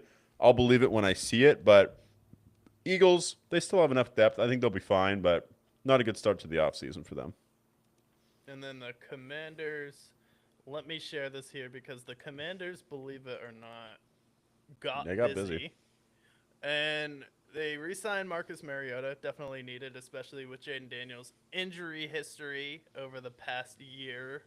They re-signed Traylon Burks. Okay. Laramie Tunsil signs a 2-year, $60 million extension. You sign offensive lineman Nick Elgrede to a $2 million deal. You get Andrew Wiley, offensive lineman, resigns. And then you get Odefe Away, edge rusher, for a 4-year, $100 million deal like that one. You get Dietrich Wise resigns. You sign Tim Settle, defensive, and then you get Amik Robertson, who's was really good for the Lions. Like this deal a lot, only $9 million guaranteed, and then you resign your punter, Tress Way. So a busy first day of free agency for the Commanders, making sure they re-sign Traylon Burks. Definitely a priority. Yeah. I will say, Odafe Owe, he was good for the Chargers this past year. Had 7.5 sacks, so good for them. He should be good for them. And then they get they re-sign Traylon Burks, which is the game changer that they needed. They signed a lot of players, but honestly, it's not really changing the world for me. The big thing is going to be Jaden Daniels' health, and getting all those offensive linemen is big. Laramie Tunsil is getting older. Is he going to be the effective player that he's been in years past? We shall see. This man is 31 years old. He's bounced around a little bit, so interesting to see where he'll be there. But getting offensive line help never hurts. They have the money for it. I think they're the second highest spending team so far, so it's okay. But I think there's more improvement for them. Yeah, I think the important thing for the Commanders is Nick Elgrede, Owe, and Tim Settle and Amik Robertson are all under the age of 30. And this is a team that desperately needs to get younger. The defensive players that you signed, the oldest player is going to be 28, and I think that's Amik Robertson there. So this is a team that needed to get younger. You'd like to see them get a little bit younger in the draft, but I think Adafe Owe is going to be a solid piece on the defensive line there for you. And then also getting Tim Settle as an anchor in the middle of your defensive line, I think that at least adds a little bit more youth. And then you can spend a little bit of capital, but you're probably going to have to replace Bobby Wagner as a middle linebacker, and that's probably going to be your priority in the draft as a linebacker. Yeah, I would agree. The Bears potentially moving to Indiana, and then people are freaking out about them moving to Indiana like the Giants and Jets don't play in New Jersey. Isn't this the most ridiculous thing? It's literally only an hour away from the stadium in Chicago, which is nothing. I Like, thought it was less than that. I thought it was like half an hour. It's not that big it of a depends on change. traffic. It depends on traffic, but it's definitely close. Um, and they may go to Indiana for tax reasons, so they'll still be the Chicago Bears here, but could have a lot of changes coming to them. And they get Garrett Bradbury, who's a center in a trade from the New England Patriots. They sign Neville Gallimore to a 2-year, $12 million deal. They signed Devin Bush. Okay. They re signed DeMarco Jackson. And then they sign Kobe Bryant to a $40 million deal. I like that one a lot. Kobe Bryant's been great for Seattle. Yeah, I like this move a lot for them. Big move. Chicago, still big on Chicago. I think they're still going to be really good. Who are they going to replace DJ Moore with? That's the big question for them. But other than that, like I feel like their offensive line's pretty solid. They have DeAndre Swift. Maybe they get a running back in the draft, but Chicago still believe in them heavily. I still think that they have another step to go, but their defense was really good. I think they make a step forward there this year as well. So really, focus is just going to be getting a running back and a wide receiver for Caleb Williams, and this team should still be in the mix next year. Yeah, definitely in the mix. You get some solid help in the secondary, so I like that a lot for Chicago. And then this is a team that can kind of take care of the rest of their issues in the draft. And the Lions concern me a little bit. They sign a center in Cade Mays. They also sign offensive tackle Larry Borum. And then they trade for Juice Scruggs, who's kind of had some injury issues, some potential coming out of college, but they trade him for David Montgomery, but they also lose Amika Robertson and Alex Anzalone, which is someone you don't want to see because Alex Anzalone is kind of the heartbeat of that team on defense, but he's getting a little bit older. They're like, you know what? Go out there, get the most money possible. We're probably going to address this position in the draft. So overall for the Lions, are you concerned by the lack of activity here, or do you have faith in Brad Holmes with how well him and Dan Campbell have been able to draft over the past few years?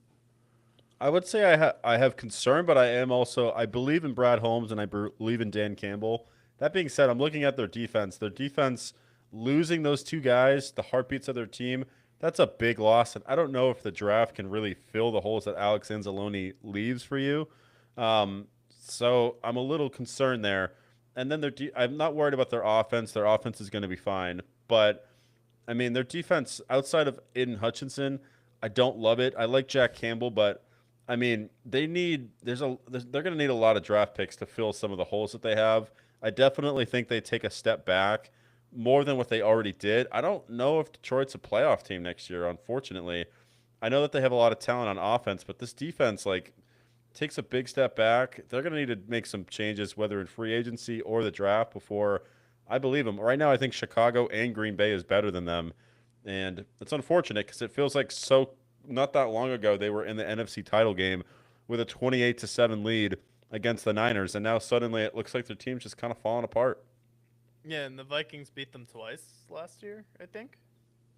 Yeah, so it's like That's your it gimme. sucks. That's supposed to be your easy game in the division, and they're still right there with you.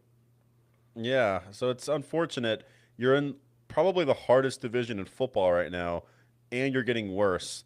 So unfortunately for Detroit, I think their window is closed right now, but maybe it can reopen again.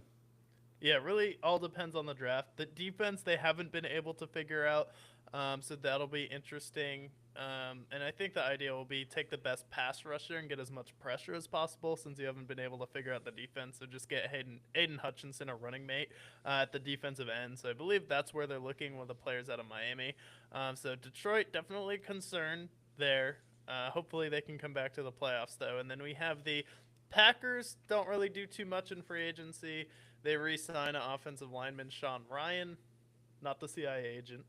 And then they also trade for Zaire Franklin, which I think is a good pickup. You need some help at the linebacker position. And then, it's always just the draft with the Packers. So this is not shocking. Not at all. And the Packers are still good. I think they should get probably another corner, but right now I still think the Packers are exactly where I thought they would be. So I'm okay with what they've done. And then the Vikings, kind of same thing. They re-sign Eric Wilson, and then they sign James Pierre to a 2-year, $8.5 million deal. So solid corner, good addition for Beeflo on the defense. But again, another team that kind of just builds through the draft. Doesn't really hit those big free agents. Didn't want to pay Danielle Hunter, let him walk to the Texans, or they traded him to the Texans. Yeah, And then I think they're. Go ahead. Yeah, I agree. I was just agreeing with what you said. All right. And then we move to the South, which is warm. And that's good for Tua because the Atlanta Falcons signed Tua to a 1-year veteran minimum deal. And then he cannot become official until the Dolphins release him on March 11th. They signed Jahan Dotson. Okay. And then they get Olamide Zaccheaus, Austin Hooper. They franchise Kyle Pitts, so they tag him, and now they're paying him $14 million to do what? We're not sure exactly. And then they sign Christian Harris at linebacker, and then to address their kicking issues, they pick up the veteran Nick Folk. Well, that should help. I mean, Nick Foles has been good. He made 96% of his field goals last year, made all his extra points. So, I like the Nick Folk signing, but everything else – kind of like Kyle Pitts, $14 million. I don't know if I love that signing too much. And then they get some average receivers. Jahan Dotson, maybe as your fourth. Maybe that's cool. Olamide Zaccheaus, okay, cool. But nothing that moves the needle for me very much. I think the Falcons are exactly where I thought they were yesterday. So, yeah, the Falcons, they're in the same boat as where they were. I get signing one of them, but signing Jahan Dotson and Olamide Zaccheaus, I'm like, what are they really giving you together? on their team. Like, you have Drake London. Like, I don't necessarily think that they do anything that's too different either. Like, they play a similar style. So is this just the type of deal where we're just going to cut one of you after training camp and this is just going to be a competition for the job? Probably. Because, like, That's what I'm why would you guessing. have both? They already had him a couple of years ago, so they're just bringing back Zacchaeus. Jahan Dotson, he's just been pretty middle of the pack. Actually, probably dare I say bust at this point. He's bounced around quite a bit, but hopefully, he finds his footing in Atlanta. But I mean, I guess to pair along Drake London, I would hope they would go out and get like a stud receiver in the draft, and maybe they still do that. But so far, their moves are nothing for a team that is this close to making the playoffs last year. I would think they would make a bigger swing, but maybe time will tell if they actually end up doing that. Yeah, and then breaking news, Steelers signed Rico Dowdle. Stud. Stud for Carolina. Like that to some extent. So good for them, but again, not going to change the world for them. But they have a solid offense where if they do have a quarterback that comes in, you have 3 tight ends that are all monsters. And then you have 2 really tall receivers, which is interesting because Michael Pittman's also a good jump ball guy. DK Metcalf, also a big physical guy. And then you bring in Rico Dowdle to replace Kenneth Gainwell, essentially. Interesting things happening in Pittsburgh, but just wanted to break that news there. So that'll be interesting for the Steelers. And then the team that let him go to Pittsburgh, the Carolina Panthers, what have they done? They only signed the best edge rusher in free agency in Jalen Phillips to a 4-year, $120 million deal, shoring up that defense for Carolina. First real edge rusher that they have had since Brian Burns on this team. And then they get Alaquip Evans, who they re-signed at corner, and then they get J.J. Jansen. And then the only other pickup and signing was Kenny Pickett to a 1-year deal. Don't like that in my locker room. But you get Jalen Phillips. Huge move. Yeah, I like the Jalen Phillips ad. Their defense was pretty solid last year. So you get Jalen Phillips. That should help them quite a bit. I like what they've done. Derek Brown's been good for them. J.C. Horn's been a stud. So I like it for Carolina. Let's see what they do moving forward as far as building this team up. Maybe get another receiver. Yeah, but definitely a team that has some room to play around in the draft. I would go with some more help for Bryce Young.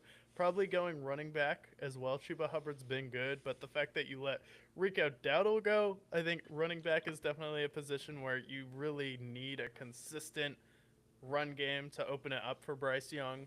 So I think that is where I would go in the draft there first. And then for the Saints, they signed Travis Etienne to a 4-year, $52 million deal. Don't have the guaranteed money on this one yet. And then they signed Noah Fant, David Edwards, offensive guard, defensive lineman John Ridgway is re-signed Julian Blockman, and then you sign Ryan Wright, who is a punter, to a 4-year, $14 million deal. But biggest signing definitely there, Travis Etienne, probably the number 2 running back in this free agency over Kenneth Walker. Yeah, and I like the signing a lot, but this probably is the end of Alvin Kamara's run in New Orleans, which is probably the right move for both sides. But I like Travis Etienne. He's a little bit younger.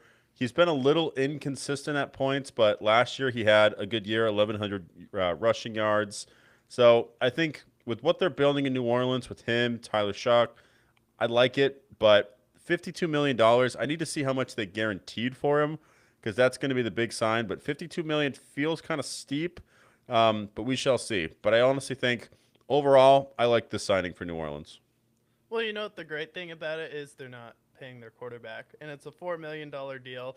And with Tyler Shuck, by the time you're paying him, you're probably drafting a quarterback and moving on from Travis Etienne. So it works out. Like, I'm fine paying a running back or a wide receiver if you're not already paying your quarterback top dollar. So if you're one of these teams like the Jets, go out there and overpay for Breece Hall. You're the Colts. You don't have a quarterback. You have no excuse not to pay Alec Pierce. So for the Saints, that's why I do like the signing, because he has proven that he can be an asset to a young quarterback. And Tyler Shuck has proven he can be clutch. He can also move a little bit. So I think it's going to be tough to contain him and Travis Etienne. So definitely like that there. And then we move on to the Tampa Bay Buccaneers, who re-signed Cade Otton. You like to see that. $20 million fully guaranteed on a $3 million, so $10 million a year for Cade Otton. That's a good deal. And then Kenneth Gainwell is signed at running back. to go along with that 1-2 punch in the backfield with the gas station Bucky Irving. And then you also have Alex Anzalone. So Kenneth Gainwell coming off a career year, and then a 2-year deal, $17 million for Alex Anzalone to help with that defense. Your defense doesn't get younger, but you needed help at the linebacker position, and that fills a need. And then when Bucky Irving maybe isn't feeling like himself, Baker Mayfield has another pass-catching running back out of the backfield. Yeah. I am happy with Alex Anzalone on the Bucks. I think that's a good signing there. Re-signing Kate Otten, he was a stud for you. It is going to hurt you a lot losing Mike Evans, and Chris Godwin's probably out the door as well. That being said, they do have Emi Ibuka, who stepped in as a rookie last year and did very well. They're probably in good hands. They're good at drafting wide receivers. But realistically, defensively, they just need to get a little bit younger. And offensively, just probably fill a hole at wide receiver. But I do like the signing of Kenneth Gainwell, and I like Anzalone a lot on that Bucks defense. Yeah, so good, solid free agency for the Bucks. Nothing to get excited about, but nothing to be disappointed by if I was a Bucks fan. And then for the Cardinals, heading west in the NFC, they got busy. They signed Gardner Minshew as their backup quarterback, 1-year deal, $5.75 million. You sign Tyler Algier to a 2-year deal, steal him from the Atlanta Falcons. You saw what Kendrick Bourne did with the San Francisco 49ers, signed him at wide receiver. I like that a lot to shore up that wide receiver room, having a consistent 3. And then you also sign offensive guard Isaac Samula. You re-sign LJ Collier, who's a solid defensive lineman for you. And then you get Roy Lopez on a 2-year deal and re-sign your kicking unit. Yeah, these are all underrated signings. I think Gardner Minshew, I think the city of Arizona or the city of Phoenix is going to love Gardner Minshew if he eventually fills in for Jacoby Brissett. Tyler Algier, he's a guy that prior to Bijan Robinson taking over, underrated running back. I think he's been really solid for them. Has had a 1,000-yard year for them. And if they keep James Conner, you have the two-headed monster there. So like what they did there. And then Kendrick Bourne, he's just a solid receiver. You pair him with Michael Wilson and Marvin Harrison. Quarterback room is still a little shaky there, but we'll see how it builds. I know their new offensive minded head coach should probably look to maybe address their offensive line, but these are signings that don't jump off the screen, but still solid signings overall. And for Mike LaFleur, right now, signing Kendrick Bourne gives you flexibility because you have one of the best tight ends in football.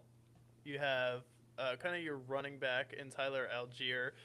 Maybe you're looking to move on from James Conner and potentially trade him at the draft and draft a running back, but this gives you a lot of flexibility to just focus on the offensive line, to get some help and then potentially get a quarterback, maybe in round 2 or 3, and he might be a solid guy who can come in. And now you have 2 veteran quarterbacks who are good mentors in Jacoby Brissett and Gardner Minshew.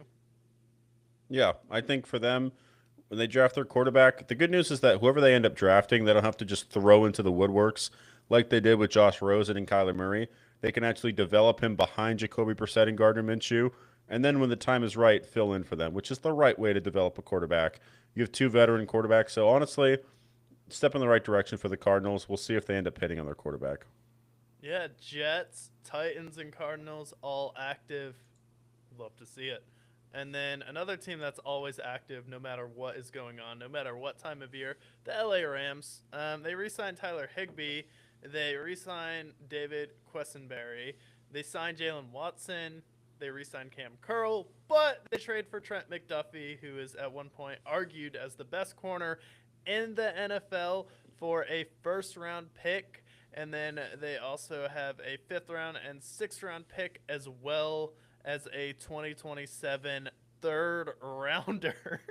McDuffie agreed to sign a 4-year, $124 million contract extension with the Rams. So you give up 4 picks, you help the Kansas City Chiefs reboot, and you say, see you in the Super Bowl. We hope we're better than you when we face you. Yeah, they get 2 good corners because they also got Jalen Watson from the Chiefs as well. I don't know if they signed or trade for him, but Trent McDuffie, huge addition. Yeah, huge addition for Trent McDuffie. Get Jalen Watson. That's a big ad for them. Rams, who are already one of the best teams last year, they get better. So huge win for the Rams. giving up a lot of picks, but that hasn't hurt them in the past. So I like what they did there. So good for the Rams.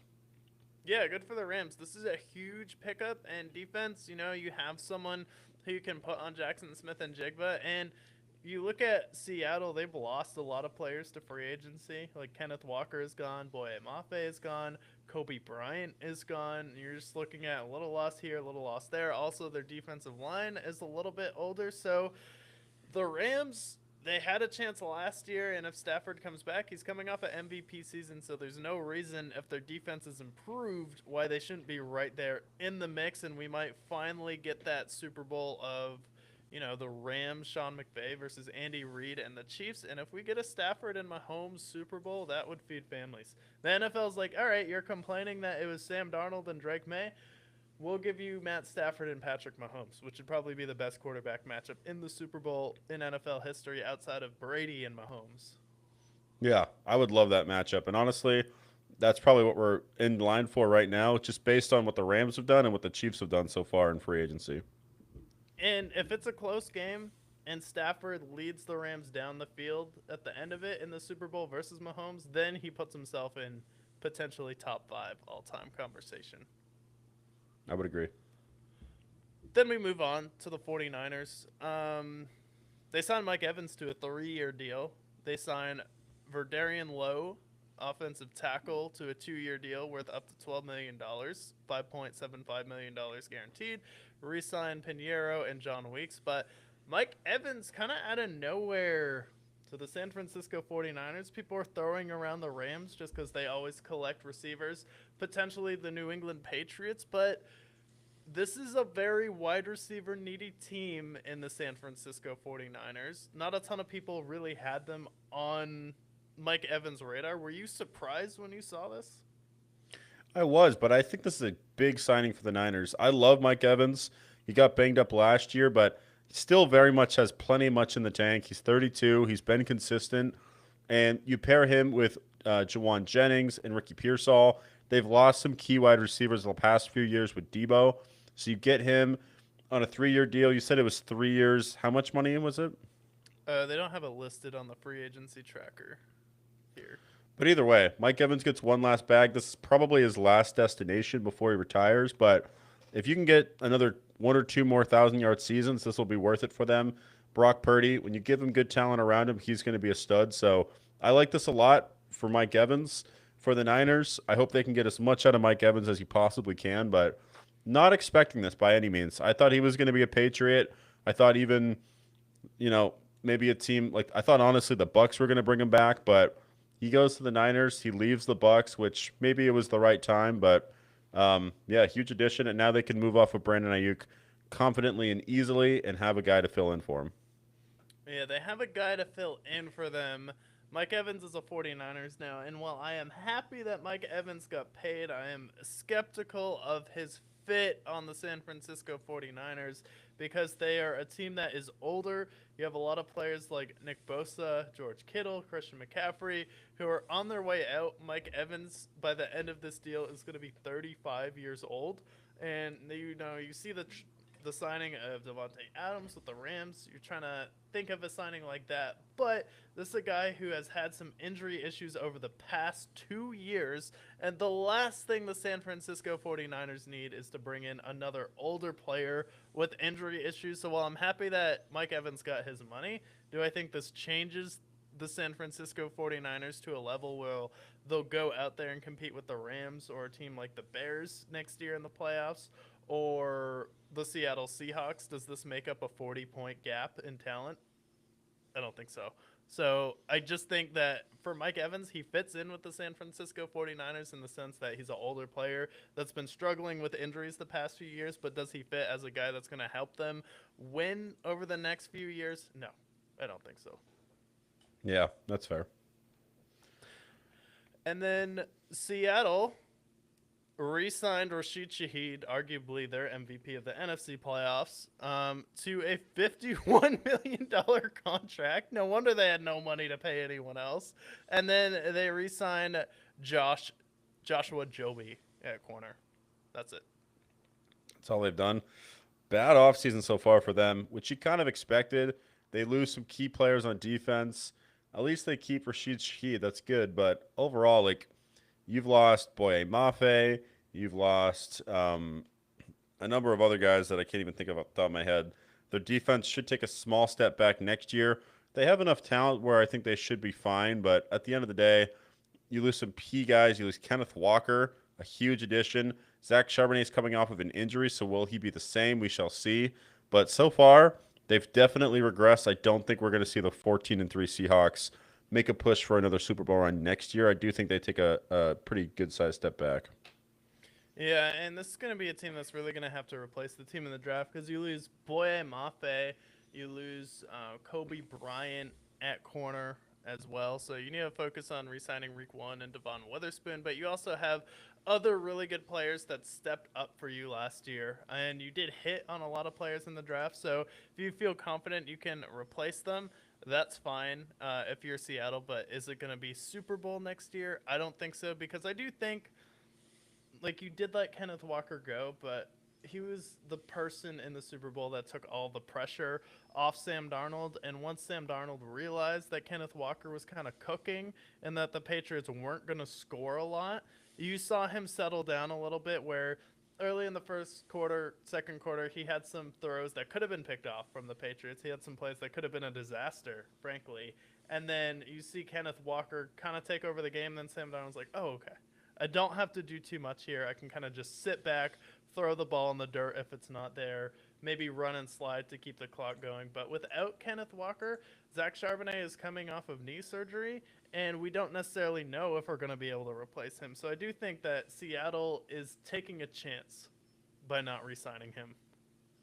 Absolutely. And is it a guarantee that you can fill that hole in the draft? I'm not entirely sure. So I don't know. I think there's well, it'd be interesting to see what they do the rest of the free agency. They don't have a lot of cap space, so I don't know how many moves they actually can make. And it seems like they're going to just be building through the draft.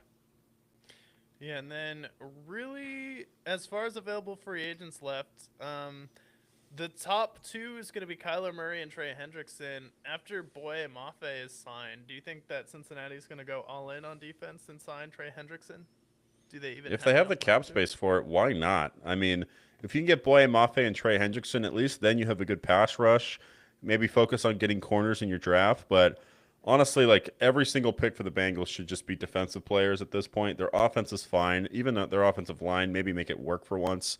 But yeah, I just think Trey Hendrickson, maybe the Patriots want to, if they have enough money, they go out and get him. Maybe a team like the Titans, if they have enough cap space after everything they just signed this offseason, they get him. But he's the next domino to fall. Kyler, I don't know who's going to get Kyler at this point. Who's going to go after Kyler at this point? The only person I can think of is the Jets, but outside of that, I don't know who's going to be in the calling for Kyler Murray at this point. Yeah, because the Dolphins are off the board. I didn't think it would work there. And then the Saints aren't going to take a chance on him. The Falcons are off the board. It really doesn't make sense in Minnesota. I think the value of Kyler Murray over J.J. McCarthy. And then does Kyler Murray want to go to Minnesota? So I really think the only team left is the Jets. And the Jets have been warned by Kyler's teammates not to sign him. So I'm just not sure what the market is for him, and he might be a guy who may have to sit. I mean, the only other team I can think of right now who has just signed a running back in Rico Dowdle, they have DK Metcalf, they have Michael Pittman, they have three really big tight ends. The Steelers, at this point, if Maybe. Aaron Rodgers doesn't come back, are actually a team where Kyler Murray could slide in and fit a little bit. I actually think the Steelers may be a pretty solid option for Kyler Murray. Yeah, I think that's a good fit. You have two good receivers, you have two good running backs, you have three good tight ends, and you have a defense that is formidable enough. So I think that's the best situation for Kyler. It's just whether or not they want to shell out the money. He is going to get paid $37 million by the Cardinals next year, regardless, and he's going to get paid in 2027. So you could sign him to a pretty team-friendly deal, and you'll see what you get out of Kyler. I don't think I don't know what he wants to do. Maybe he wants to go back to baseball, but Steelers make the most sense fit-wise for him. The Jets, that would be a nightmare for everyone involved. Yeah, honestly, I could see him if deciding to go back to baseball. If I saw a headline that Kyler Murray's going back to baseball, I wouldn't be surprised because Kyler Murray's the only player who is a top 10 draft pick in 2 professional leagues. And people forget, like, Kyler has his issues with the Cardinals, but he might be one of the top 50 greatest athletes ever to walk the face of the earth. Like, he was going to Yeah. be a top draft pick in baseball and football. So while he's not great at football, people thought he was better at baseball than he was at football because there was limitations with his size. He's going to take more of a beating where it was going to be, do you want the money now, and go through the farm prospect. So if he's fine with the money now, honestly, what fucking film are you watching in baseball? Like, honestly, like, if Kyler Murray wants to go back to baseball, I mean, if you're a baseball player, like, you need to know, like, the pitcher you're going up against. But, like, do baseball players have to watch a lot of film? They have to do like scouting reports, but I don't think they need to like do anything crazy there. Honestly, like for Kyler, he's only what 28 years old at this point. I've seen older players make it in baseball. He's going to be 29 later this year, but like honestly, if I'm Kyler Murray, I think that the Athletics had drafted him. You put him in the farm system. He was a really good player coming out of college. He was going to be in the league within 2 years. So maybe that's 3 years now because he's been away, but honest to God, I mean, he was. I'm going to look at his baseball stats real quick. He was a stud coming out of baseball. He was batting 300. He had pop. He had speed. Why not Kyler Murray going back to baseball, honestly? And not only that, it changes him from being. He could go to the D. Yeah, he could go to the D-backs. But I think for him, if you want to change your narrative around being maybe not a draft disappointment, but kind of a letdown in Arizona, you go to baseball and you thrive in baseball as well. You were a Pro Bowler a couple of years ago with the Cardinals. You can be a Pro Bowler in baseball, something that only Bo Jackson has done. I feel like that's how you redeem your arc as a athlete. And you also, if you get signed by somebody in baseball, you're going to get another $100 million that's going to last you for another 40 years the way that baseball works nowadays. Yeah. So I think, honestly, the best move for him would be baseball. And if Aaron Rodgers doesn't come back to the Steelers, I honestly think Kyler there would be the best. And then you put Will Howard in a competition with him, too. And Kyler Murray, if you have a rookie quarterback you want to start, or someone who's been sitting on the bench like Will Howard, he's not a rookie, but you can draft another quarterback, and then Kyler is inevitably going to get hurt as well.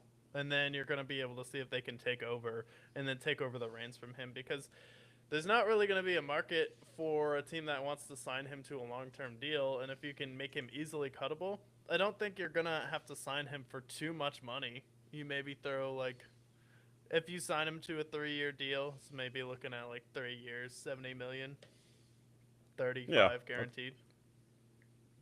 Mm-hmm. I think that's perfect. I think that's more than doable for the Steelers too. And they're going to pay Aaron Rodgers what, 30 million anyways. You might as well. Plus, you fill your quarterback hole, and he's younger, and he's more mobile and more modern. I think the Steelers make the most sense. If he doesn't get a starting job, though, and a team wants to bring him in as a backup quarterback to fuck with their starting quarterback, the Texans should absolutely give him a call. I mean, and he's from Texas. If you're CJ Stroud, you have Kyler Murray breathing down your neck. I mean, you want to get paid, right? You have Kyler sitting right there. He already got his bag. He's 28 years old. I think Kyler Murray has more talent than C.J. Stroud. Kyler Murray has showed me more in the NFL, to be honest, than C.J. Stroud. Like, C.J. Stroud's won, what, 1 playoff game? 2 playoff games? 2 playoff games, I think. Yeah. But still, either way. And not only that, Kyler Murray's from Texas. Grew up in Texas, went to high school in Texas, went down the street to Oklahoma for college, but otherwise he grew up in Texas, no state income tax either for him, so I've seen crazier things. Yeah, especially like, would he rather be in Houston where he feels comfortable or Pittsburgh where he's like, I don't really like the winter here. Yeah, he doesn't like the cold. So yeah, I like that fit. And it's better than New York too. So NFL free agency at full attention at this point. Full attention, yeah. A solid close to 2 hours on free agency. And there are a lot of big moves, a lot of big players going. And this is definitely one of the most interesting free agency breakdowns we've done. And then we still have Kyler Murray, Trey Hendrickson available, Devin Lloyd, Elijah Vera Tucker is available. Wow. We have Rasheed Walker, Romeo Dobbs is still a free agent. He's still out there. Kavon Chasen is out there for the Patriots. Then we have Chigakwankwo, Rick Woolen, and Leo Chenal for some other teams here. So definitely interesting. I'm looking at the top paid players right now for 2026, and on this list right below Micah Parsons, so the top here is all quarterbacks, and then right at the bottom you have Deshaun Watson making $46 million next year. He's like one, two. Yeah, To be the fourth string quarterback. He's going to be the 12th highest paid player in the NFL next year. The only players that are going to make more money than Deshaun Watson next year are going to be Micah Parsons, Jalen Hurts, Lamar Jackson, Justin Herbert, Jared Goff, Brock Purdy, Trevor Lawrence, Josh Allen, Jordan Love, Joe Burrow, and Dak Prescott. Players that Deshaun Watson's going to make more, a few notable ones: Aiden Hutchinson, Patrick Mahomes, Jamar Chase, Myles Garrett, Matthew Stafford, Daniel Jones, Max Crosby, Justin Jefferson, Nick Bosa, CeeDee Lamb, DK Metcalf, Baker Mayfield, A.J. Brown, Garrett Wilson, Trent McDuffie, Sauce Gardner, Jalen Phillips, Amon-Ra St. Brown, Terry McLaurin, T. Higgins, to name a few that he'll be making more money than. Good Lord. And the worst part is that like next year is probably his last year there, because after that they can somewhat void his contract, but it would be an $86 million cap hit if they cut him after next year. Oh my God. And then they're kind of off the deal after that. If they get rid of him, they'd have another $50 million dead cap in 2028. So, bro, this guy's maybe next year's the deserves a movie. We need a movie about Deshaun Watson, not necessarily about the other stuff, but mostly about how this deal got done, because I know there's a few other teams involved, like I think the Ravens were honestly considering it, and then you had the Atlanta Falcons who are considering it. There are a few other teams, but honestly, a movie about the Panthers as well. A movie about Deshaun Watson's trade to the Browns and the contract that was signed in that whole situation would honestly be really good. Be a great comedy, I'll tell you that. Yeah. Because he has maybe one more year left, and then they've been trying really bad to restructure his deal to make it easier on the Browns to get rid of him. And like right now, if they cut him, it'd be a $131 million dead cap hit. That is insanity. And they're going to push it out, so he's going to get paid long after he's done with the Browns at this point. $230 million fully guaranteed. I remember when this deal happened, we're like, this is either going to be the best move the Browns have ever made or the worst in NFL history. Safe to say it was the latter. It was the worst deal ever. Yeah, no, definitely the worst deal in NFL history, and it's really going to be hard to top it there. So, yeah, that'll be interesting. So that's pretty much everything going on in the NFL. And now we're about a month away from the NBA playoffs. We have the NFL draft coming up here, but the NBA is kind of getting real right now. It's been an electric season. I feel like right now there's a lot of talent in the NBA as it stands. And then Friday, it felt like the season really kicked off with the return of Jason Tatum coming back. I'll give Bill Simmons credit. He said like 2 or 3 weeks before Jason Tatum came back that it was probably going to be on Friday versus the Dallas Mavericks at home. And now he is back. He looks pretty good. For someone coming off an Achilles injury, he comes out there. He has a couple air balls versus the Dallas Mavericks, but he almost gets a triple-double in his first game back. I love the memes going around where it's like Jason Tatum returned from an Achilles injury and turned into prime Ben Simmons and prime Draymond Green, where he's giving you 15, 12, and 7. Yeah. That's amazing for a guy. I mean, 10 months for an Achilles heel, that's probably the fastest ever. And then his first game back, he goes, 15, 12, and 7. And then the Cavs game, he has 20 points and is shooting fairly well for a guy that was out. I saw he missed a dunk, but that was about it. Otherwise, he looks like he's pretty much fully operational. He's on a minutes restriction otherwise, but for a Celtics team that's already arguably the best team in the East right now, without Jason Tatum, you add him back to the fold with what he can do defensively for them. The Celtics team, it seems like they're kind of a lock for the NBA Finals at this point because outside of them, like you have the Pistons who you can maybe shout out. Maybe you want to shout out the Knicks and what they've done. But outside of that, like the Celtics, they have the most depth. They've been the best organization the last several years. And now you have Jason Tatum. You won over 40 games without him over the 60 game span. Like it just seems like the Celtics are kind of the inevitable in the East right now. Yeah, and the interesting thing with the Celtics is they have the fewest turnovers in the NBA this year. They also have the fewest possessions in the league so far, which is interesting for a Joe Mazzulla team where they're really trying to grind it down. And then Joe Mazzulla has also decided to do something interesting this year where he's having, whether it is Peyton Pritchard, whether it is the rookie Ugo Gonzalez, whether it is Jordan Walsh, he's having them pick up the team's point guard at the free throw line. And he's trying to essentially drain the shot clock down for the other team, and then they're leaving lanes wide open for and daring people to beat them with skip passes, and they're relying on their wings essentially to pick off those passes. And then you add Jason Tatum back into a defensive team like that where they're top 5 in defense and offense right now. And yesterday versus the Cleveland Cavaliers, Jason Tatum spent 75% of his defensive possessions yesterday guarding either James Harden, Donovan Mitchell, Jalen Tyson, or Dean Wade. Donovan Mitchell. And then he held those players to a combined 6 points on 25% shooting on over 38 possessions. That's insanity. And then he is ranked in his 2 games back now right up there with Chet Holmgren as far as defensive efficiency. And he's already impacting the game on defense. And the thing with Jason Tatum is you have Pritchard who's stepping up as a scorer this year, but you really need him back for his defense because for the Celtics, he was typically the guy that's going to guard the center. Because he's a longer, athletic guy, he can guard someone like Karl Anthony Towns. At one point, he would guard Giannis. He did a pretty good job on Embiid when they would have their battles. And now that Jason Tatum's back, you have Mazzulla making guys pick people up at the free throw line. He's essentially playing a full court press.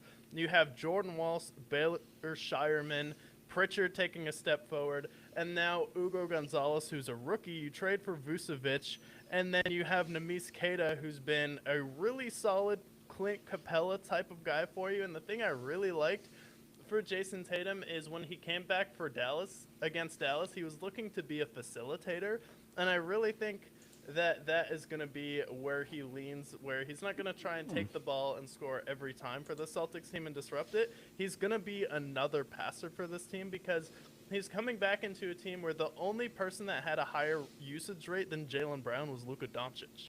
Luka Doncic always leads the league in usage rate, but after that it's Jaylen Brown, and Jaylen Brown's only averaging 4 assists, but he creates a lot of plays with hockey assists. Similar with Jason Tatum, and Jason Tatum's trying to get alley-oops to Queta. So this team, I think they upgraded their length to compete with the New York Knicks, and they're also a lot younger than they were in years past. So I think that's going to be the really interesting thing with this team is adding Queta, who's starting, Walsh, who's playable now, Ugo, who's a rookie, Baylor Shireman, who's also a monster on the offensive glass, and then just how Joe Mazzulla's been able to coach this team is something spectacular. And I get JB Bickerstaff and the Pistons are the number 1 seed in the East, and the Pistons have not been good in a very long time. But I do think without Jason Tatum, the fact that Joe Mazzulla was able to coach this team within 2 games of the Pistons, and the Pistons have now lost 4 straight games. And they're 5-5 in their last 10. Yeah, they've lost 4, 5-5, where the Celtics are 8-2. The Celtics very well may be the number 1 seed in the East. When it's all said and done. I also want to shout out Brad Stevens, the fact that he drafted Baylor Shireman, Hugo Gonzalez. They got the Jordan Walshes of the world, Ron Harper Jr.'s in here. All of these guys come out of nowhere, immediately step in. You have Queta as well, who kind of bounced around the league. No one really thought him all too much. He's come in. He's been a stud, having a lot more minutes. He's averaging, what, 10, 8, and 2 essentially with the Celtics, kind of coming out of nowhere, second round pick. So credits to Brad Stevens there. I look at the rest of the East, and I think the only teams that are in the same echelons to some extent in the East that maybe have a fight with them is the Knicks and Pistons. And the Pistons are struggling now. The Knicks, I don't know if I trust them long term in the postseason either. If they can contain Jalen Brunson, I feel like the rest of the team is definitely beatable. And then from the Cavs down, I don't really trust anybody else either. I don't trust the Cavs. The Raptors, they're a good story, but I don't think they're going to be legitimate. I think they'll be bounced in the first round. And then nobody in the play-in tournament's going to maybe take a game against the Celtics. So realistically, like the East for me, it's the Celtics, Pistons, and Knicks at this point, who are any teams that I think can actually make it out of it. Yeah, and then I would also shout out the Charlotte Hornets. The Charlotte Hornets have the best net rating in 2026 for an NBA team, and they have been on a absolute tear recently. They're on a 2-game skid right now, but they've been playing really well. Again, they're the best team so far in 2026, and this is a team that's also kind of come out of nowhere. So if you are the Pistons and you match up against them in the first round, this is going to be a nightmare for you. And I really think the Knicks are the toughest challenge for the Celtics because of their size. Because you have Josh Hart, OG Anunoby, Mikal Bridges, and Karl Anthony Towns. The thing with the Knicks, though, is Jalen Brunson is a 6'1" point guard. He's having some of his worst shooting percentages since his time in Dallas. And then he also plays bully ball, and they're trying to move him off the ball a little bit and then reduce his usage. So is putting Jalen Brunson off the ball in the playoffs going to work? And is he still going to be able to do what he's done for now 3 straight seasons for the New York Knicks, where he had back-to-back years where he's essentially playing 42 minutes a game under Tom Thibodeau? Like, I just wonder how much gas in the tank this Knicks team really does have, where the Celtics feel younger.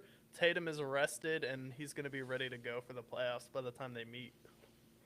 Yeah, that's my biggest concern with the Knicks also is like Jalen Brunson, what he's done in the postseason for them has been fantastic, but he is getting older now. He's in his 30s now, and, he's been banged up. He's played every single game for the most part, so how good will they be? I don't trust Karl Anthony Towns when it matters most. But that being said, they are a good team. They deserve their respect. They deserve a shout out. But the Knicks, they do have their concerns there. And then it's the Pistons. And then the Pistons have been a good story. But the favorites have got to be the Celtics out of the East for me. Yeah, I think, too, the problem with the Pistons matching up with the Celtics is you can't have the two best players in the series on the other team. It's like Cade Cunningham's not better than Jason Tatum or Jaylen Brown. And then just this team, if Cade Cunningham has an off game, who is stepping up for you? I just think they're a bad matchup for the Celtics. And I think if the Cavaliers and Pistons match up in the second round, which is where we're currently slated at, Cavs are only a game behind the Knicks, though. They're both 6-4 in their past 10 games. That series would be very telling if we had a Donovan Mitchell Cleveland Cavaliers series versus the Pistons. Yeah, in the second. Yeah, that could be a good matchup. That'll be interesting to see. I do think the Celtics are going to leapfrog the Pistons and take that 1 seed. Pistons have been good defensively, so I'll give them credit there. I do like Duncan Robinson on this team a lot. He's been good for them. But after that, I think their depth is what's going to kill them also. I don't know how much I trust their bench moving forward in the playoffs. And that's, again, where I put the Knicks and Celtics above them. Yeah, and right now, if it ended today, I'd probably slide the Hornets to that 8th seed, and I would take the Pistons to beat them just because they've been there. And then Celtics to move on, Knicks to move on, probably Cavs, and then Pistons, Detroit versus Cleveland, then Boston versus New York. Really doesn't get better than that. But I think there's a chance that if Charlotte matches up with the Pistons, that they beat them. Yeah, it depends on how hot they still be, because I believe the Hornets, over the last pretty much 2026, they've gone on like this insane run. It seems like they're starting to cool off a little bit. If they can keep that momentum forward and they can get out of the play-in tournament, I'd love to see the Hornets leapfrog the Magic and where they can be facing the Knicks, or better yet, just be out of the play-in tournament, because anything can happen in those 2 games. at least get it so that you can basically just win one of those games and be out of the tournament. That's going to be big for them. And they're not too far away from that. They're only a game and a half behind the Hawks, who I think they're better than, although the Hawks have been red hot. Yeah, I they're don't like trust the Sixers long term. Sixers, I think, are going to fall apart, especially with Tyrese Maxey being hurt. So I just want to see the Hornets move up in the rankings a little bit before I can say for sure if they can take down the Pistons. yeah. And I think the Pistons, like they're on a little bit of a skid right now. I think it'll be a pretty even matchup, but the Charlotte Hornets, a sneaky pickup at the trade deadline was Cody White from the Chicago Bulls, who's a really good guard. And then it's really going to be, is your rookie going to step up in the playoffs in Con Kneppel? Because he's been a player Yeah. that's been instrumental for them. And then does LaMelo Ball translate to the playoffs? Because like Yeah. LaMelo Ball's one of those guys. Did you see he had like a step back one-legged three that he had over Yeah. Jaylen Brown? Yeah. Yeah. LaMelo Ball is nasty. I would love to see him in the playoffs. Looks like he's pretty much guaranteed to be in the play-in tournament at least. We only really have like 20 more games. They have a 4-game lead against the Bucks, and Bucks, Bulls, Nets, Wizards, Pacers, they're pretty much all but out of it at this point. So, can they leapfrog the Hawks? Can they move above the Sixers? I think the answer to that is yes, but um, ultimately, I guess we'll end up seeing how that plans out. But Con Kneppel, I mean, good lord, he's shooting 43%.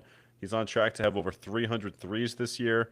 It's just been an absolute That's massive crazy. pickup for them. A rookie, 300 threes? I mean, that's That sensational used to stuff. be that used to be something that we could never imagine possible. And now That's more than 300 Ray threes is Allen's like the record standard. in his rookie year. He's Yeah. going to crush Ray Allen's record, who hit like 294, 298, something around there.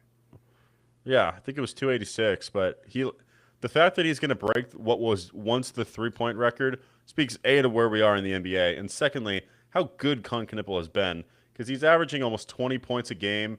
He's hitting about 4 threes a game.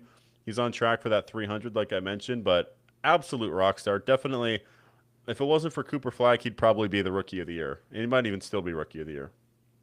Yeah, and yeah, Cooper Flag's been banged up a little bit. So Cooper Flag and him, like it's an actual rookie of the year, and we've seen a lot of talent come into the NBA where I only see like 4 teams maybe in the NBA that I would be upset if they were on and they were watching. Like everyone else has some pretty interesting players. Like the Pacers are the worst team in the East, right? They're gonna get Halliburton back and retool next year. And then the Wizards have Trae Young. The Brooklyn Nets, they have Michael Porter, which is fun. He's averaging 24 points a game this year. Maybe they're lacking, but like the only team in the East that's like severely lacking in talent is honestly the Bulls. And then we have like the Milwaukee Bucks are 27 and 36, but they still have prime Giannis, which is insane to me that he's going to be out of the playoffs. Yeah, it's so sad. They got to get him out of Milwaukee at this point. It's just so sad. Outside of Giannis, they have nobody. Giannis has been banged up a little bit. You have your number one point guard being Ryan Hollins at this point. Like, it's just such a shame how they've built around him at this point. It'll be interesting to see where he ends up because it's just a shame with where we are with the Bucks. And then even in the West, the worst team's the Sacramento Kings. And I love the term that the Sacramento Kings are the most ethical tank of all time, where you have Russell Westbrook, DeMar DeRozan, and then DeMontis Sabonis on this team. So you still have like some fun veteran talent. It's like it is an ethical tank. Russell Westbrook had a triple double last night. He's still going out there balling out. It's just like your favorite players from the 2010s kind of found their way to the Clippers, the Kings, some are on the Rockets. Yeah, it's a fun team. The West, I think at this point we're in a collision course for Thunder and Spurs in the Western Conference Finals. I do like the Timberwolves. They're a fun team to watch. Outside of them, I don't trust the Rockets. The Lakers are a complete mess. The Nuggets, they're still going to be in the mix. They're still going to be good. I want to see them climb over the Rockets to be the 4 seed because I think if they face the Lakers with that 5 seed, they would destroy them at this point. And then even like in the Western Conference play-in tournament, the Suns are a fun team. I think they make it out, and maybe they steal a game against the Spurs or Thunder. Um, Golden State, they're a little bit banged up and they're old. We'll see how they are, but honestly, I think the West, from 1 to even 9 at this point, are all teams that are, if they made the playoffs, would be fun to watch. Yeah, it's like, wow, the worst team in the play-in tournament is the Blazers. They have some good young talent there, some players coming up here, but then it's like, oh, you have the Clippers with Kawhi Leonard, who Kawhi's honestly been balling out the past month. He had 24 points in a quarter in the All-Star game, so he can still ball. And then you have the eighth seed, who's the Warriors. Oh, God forbid Steph Curry is the eighth seed. And then you have the Suns. Honestly, I think I would prefer the Clippers get the eighth seed, and I would like to see what Kawhi would do versus the Oklahoma City Thunder. You also have them as the team that traded SGA to OKC, so that kind of comes full circle. That'd be interesting. And then Phoenix can be the sacrificial lamb to San Antonio. I mean, make Devin Booker's life a living hell. I can't believe someone is going to have to go through a 7-game series against Wembanyama where for 40 minutes of the game, you have to go through Victor Wembanyama. Where how demoralizing is that going to have to be where you're going to have to see Wemby every day for 2 weeks? And then they have really good shooting on this team. You have Dylan Harper, who's playing great for you. He got 19 points last night. De'Aaron Fox is having a good game. Devon Vassell is shooting 39% from 3 this year. Stephon Castle has played well. You still have Harrison Barnes. Luke Cornett has been defensively one of the most efficient backup centers in the league. So now when Wemby leaves, it's not like this team falls off a cliff anymore because you still have a solid bench now, and someone like Keldon Johnson is honestly a solid role player for you there as well. So for me in the West, there's only 3 legit title contenders, and that would be the Nuggets with the healthy Aaron Gordon, the Spurs, and the Thunder. And I think the Timberwolves are flawed. I mean, you're still relying on Julius Randle as the 2. They've gotten to the conference championship twice now and done nothing with it. And the Rockets, Şengün is a defensive liability, so I think he would get exposed in the playoffs. The Lakers also, they don't have good enough perimeter defense. So for me, the West is a 3-team race. It's going to be between the Nuggets, Spurs, and Thunder, and I think it's kind of really a toss-up between those 3. Yeah. Right now, I really like the Spurs, but I agree with you. Those are kind of the 3 teams. I want to see the Nuggets get fully healthy, and I do think the Thunder they've been a little bit more banged up this year. Their record, obviously, they're the best in the league at this point, but can they make back-to-back finals appearances? That's going to be the big question. Are they that one of those teams? I think they're good enough to be. Obviously, we saw Shea break a Wilt record. He now has the most consecutive 20-point games. So, obviously, he's good there. But I just don't know if they have the legs. And they've been banged up this year. Will they make it back to the finals? They're talented enough, but I don't know. We shall see. And then also, if you're going up against a physical team like the San Antonio Spurs, who's a great defensive team, top 3 defensive team in the league, do you think the refs get in their head about all the talk about SGA, where it seems like the fans and everyone in the media kind of talks about SGA? And I'm not one of those people because I saw prime LeBron. I saw prime Kobe. I saw all these players in their prime where it's like anytime they fell over, anytime they flinched, a whistle would get blown. Like, let's not act like it wasn't the same way with prime LeBron, James Harden in the regular season.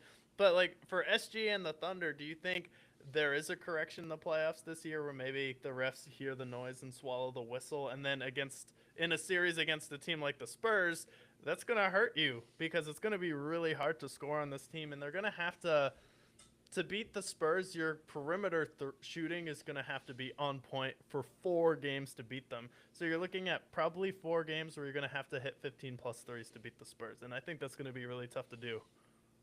Yeah, I agree. Yeah, and the Thunder, I mean, they have the shooting to do it, but can they do it over the 4-game stretch? We shall see.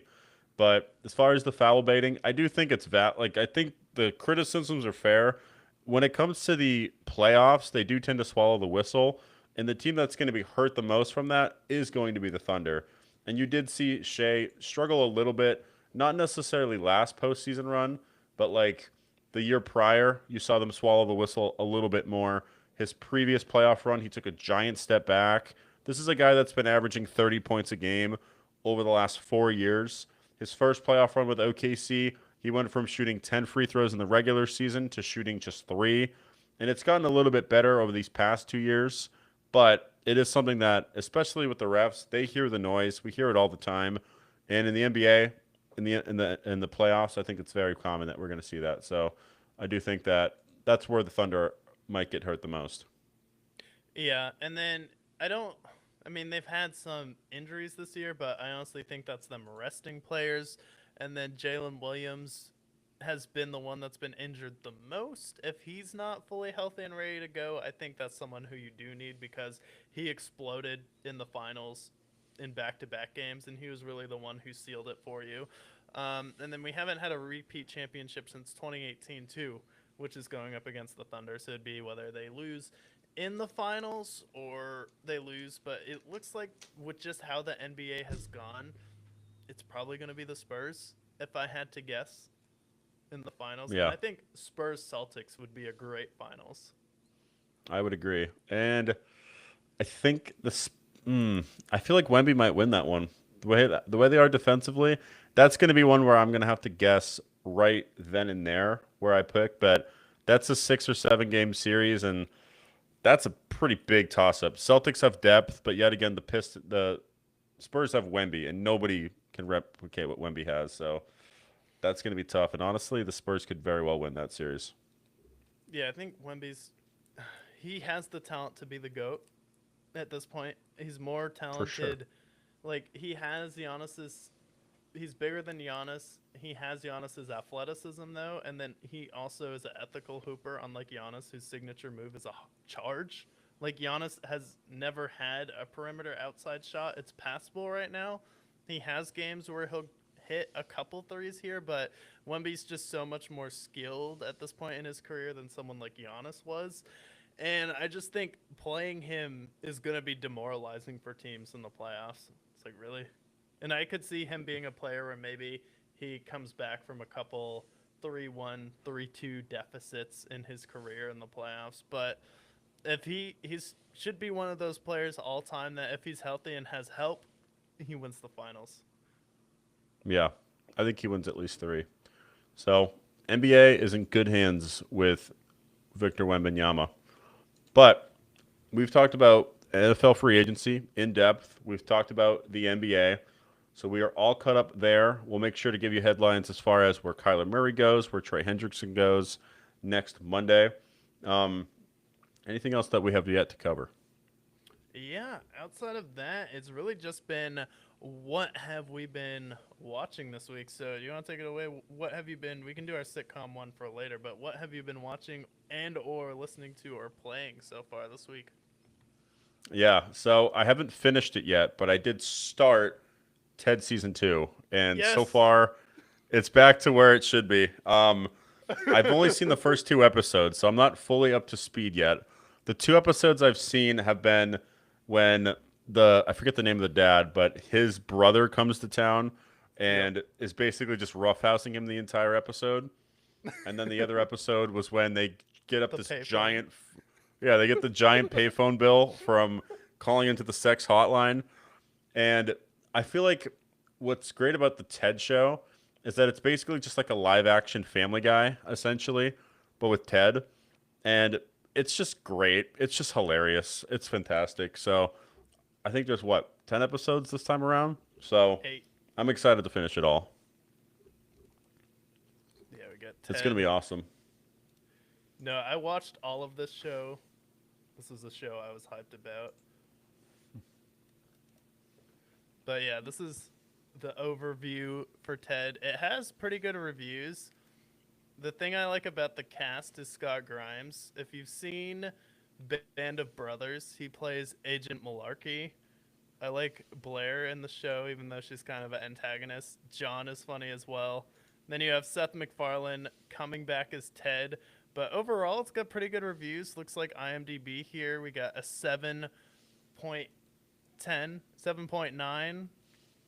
And then popularity right now, it's number 12. And that's with over 40,000 ratings. So overall, that's solid. And then season 2, it's not one of those seasons where I'm like, it's automatically better than season 1. I watched it all the way through, but I'm like, it's not worse than season 1 either, where I won't spoil the finale, but there's a specific athlete we love that was involved in the season finale of season 1, who is also involved in the season finale of season 2.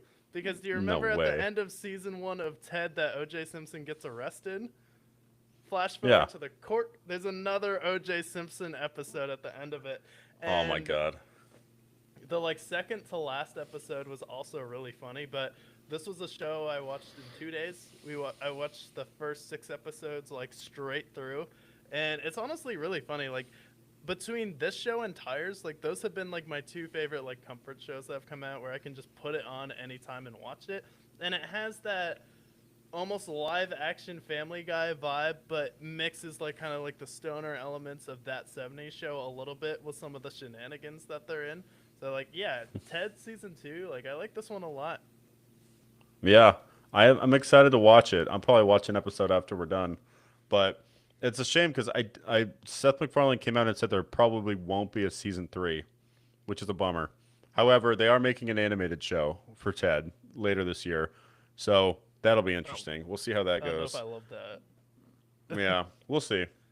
But yeah, that's what I've been watching, and I haven't finished it yet, but I'll probably finish it by our next episode.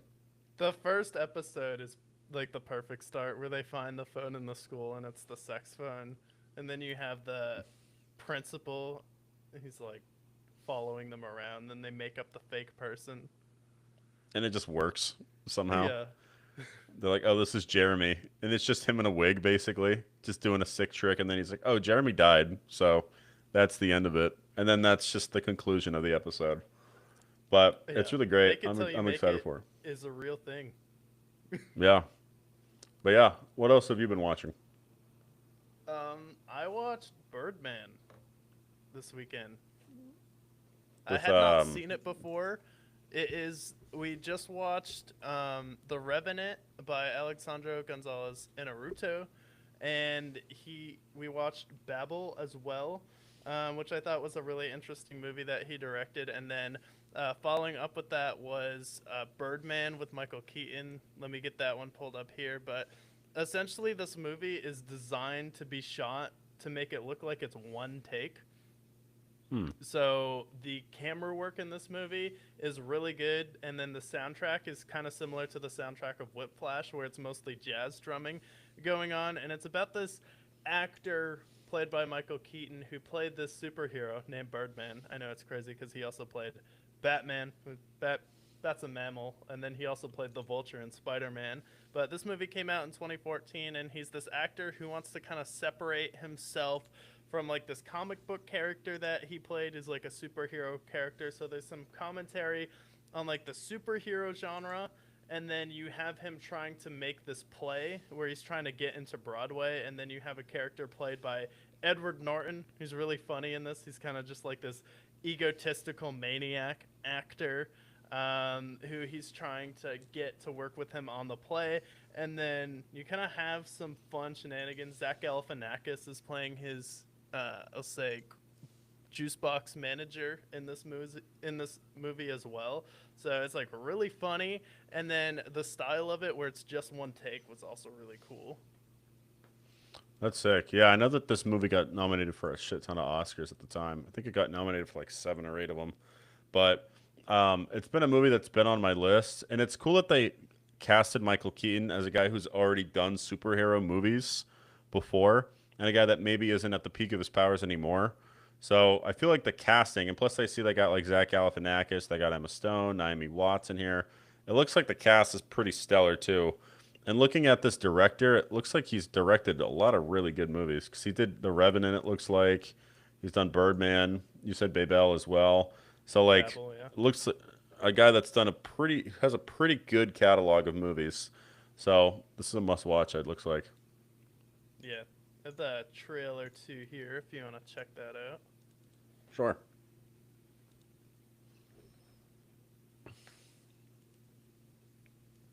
How did we end up here? This place is horrible. Smells like balls. We had it all. You were a movie star, remember? Who is this guy? He used to be Birdman. And like that poster kind of talks to him throughout the movie too, so he kind of like deals with like kind of his inner dialogue. I like that poster. You wrote this adaptation? I did, yeah. And you're directing and starring in your adaptation. That's ambitious. Are you afraid people will say you're doing this play to battle the impression that you're a washed-up comic strip character? Absolutely not. That's why 20 years ago I said no to Birdman 4. Hold the mask off! You do Birdman 4? Now you're about to destroy what's left of your career. We should have done that reality show they offered us. Shut up. I'm gonna grab up on your ass, fucking choke you out. You know I'm right. You're so nice! Hey, why don't you try to rest a little bit? Face it, Dad. You're doing this. But you kind of get the idea of that just from that small clip of the trailer there, and then he kind of has his inner dialogue going on, like with the character Birdman that he played. He also has powers in the movie as well. So I thought it was 2014. I think it got nominated for an Oscar when it came out. It did. It got I got Did he nominated win for Best Director Picture. for this one. Let me look. What did? Oh, yeah, I won Best Picture when it came out. Yeah, one Best Picture, and then the entire movie is one take. It's not like done by one take. They like do the thing with the camera where they point it at a wall and then swivel it, but someone will be like walking into a room and then the camera spins a little bit. So you kind of have to get used to the camera spinning a little bit. But yeah, it's kind of a deep movie. Deals with some interesting mental health issues. It's only 2 hours, so for like an Oscar movie, I feel like that's pretty solid as well. And it was just one of those movies I missed when it came out. Yeah, it's been one of those movies that I've been meaning to watch, but good movie to watch for this weekend. Yeah, definitely. I think that one might be. I think it was on Hulu. Yeah, I see it's on Hulu right here. I bet you could find it on Tubi though, if you tried. Probably everything's on Tubi, so probably they have the World Baseball Classic on there, but they only have like Israel versus Brazil, and like they're like completely like game teams you wouldn't even bother watching, basically. How do you? Before we go, are you like a staunch? I have to back into a space no matter what type of driver? No, not even close. In the past 2 weeks, I have almost got hit by two people trying to back into a space that could have been a pull through.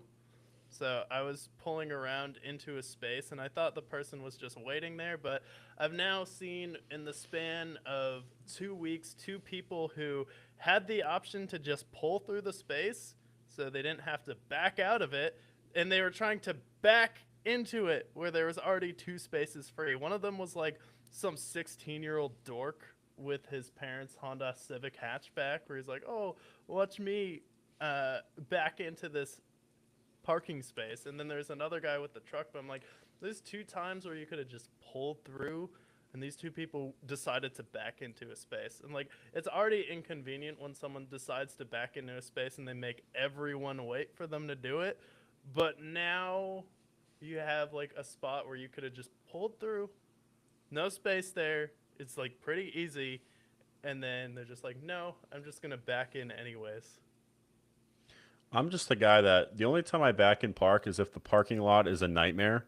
And more often than not, it's not a nightmare. So therefore, I'm just going to park and go to where I need to go and come back and pull out because it's not that hard, especially if you have a back in camera.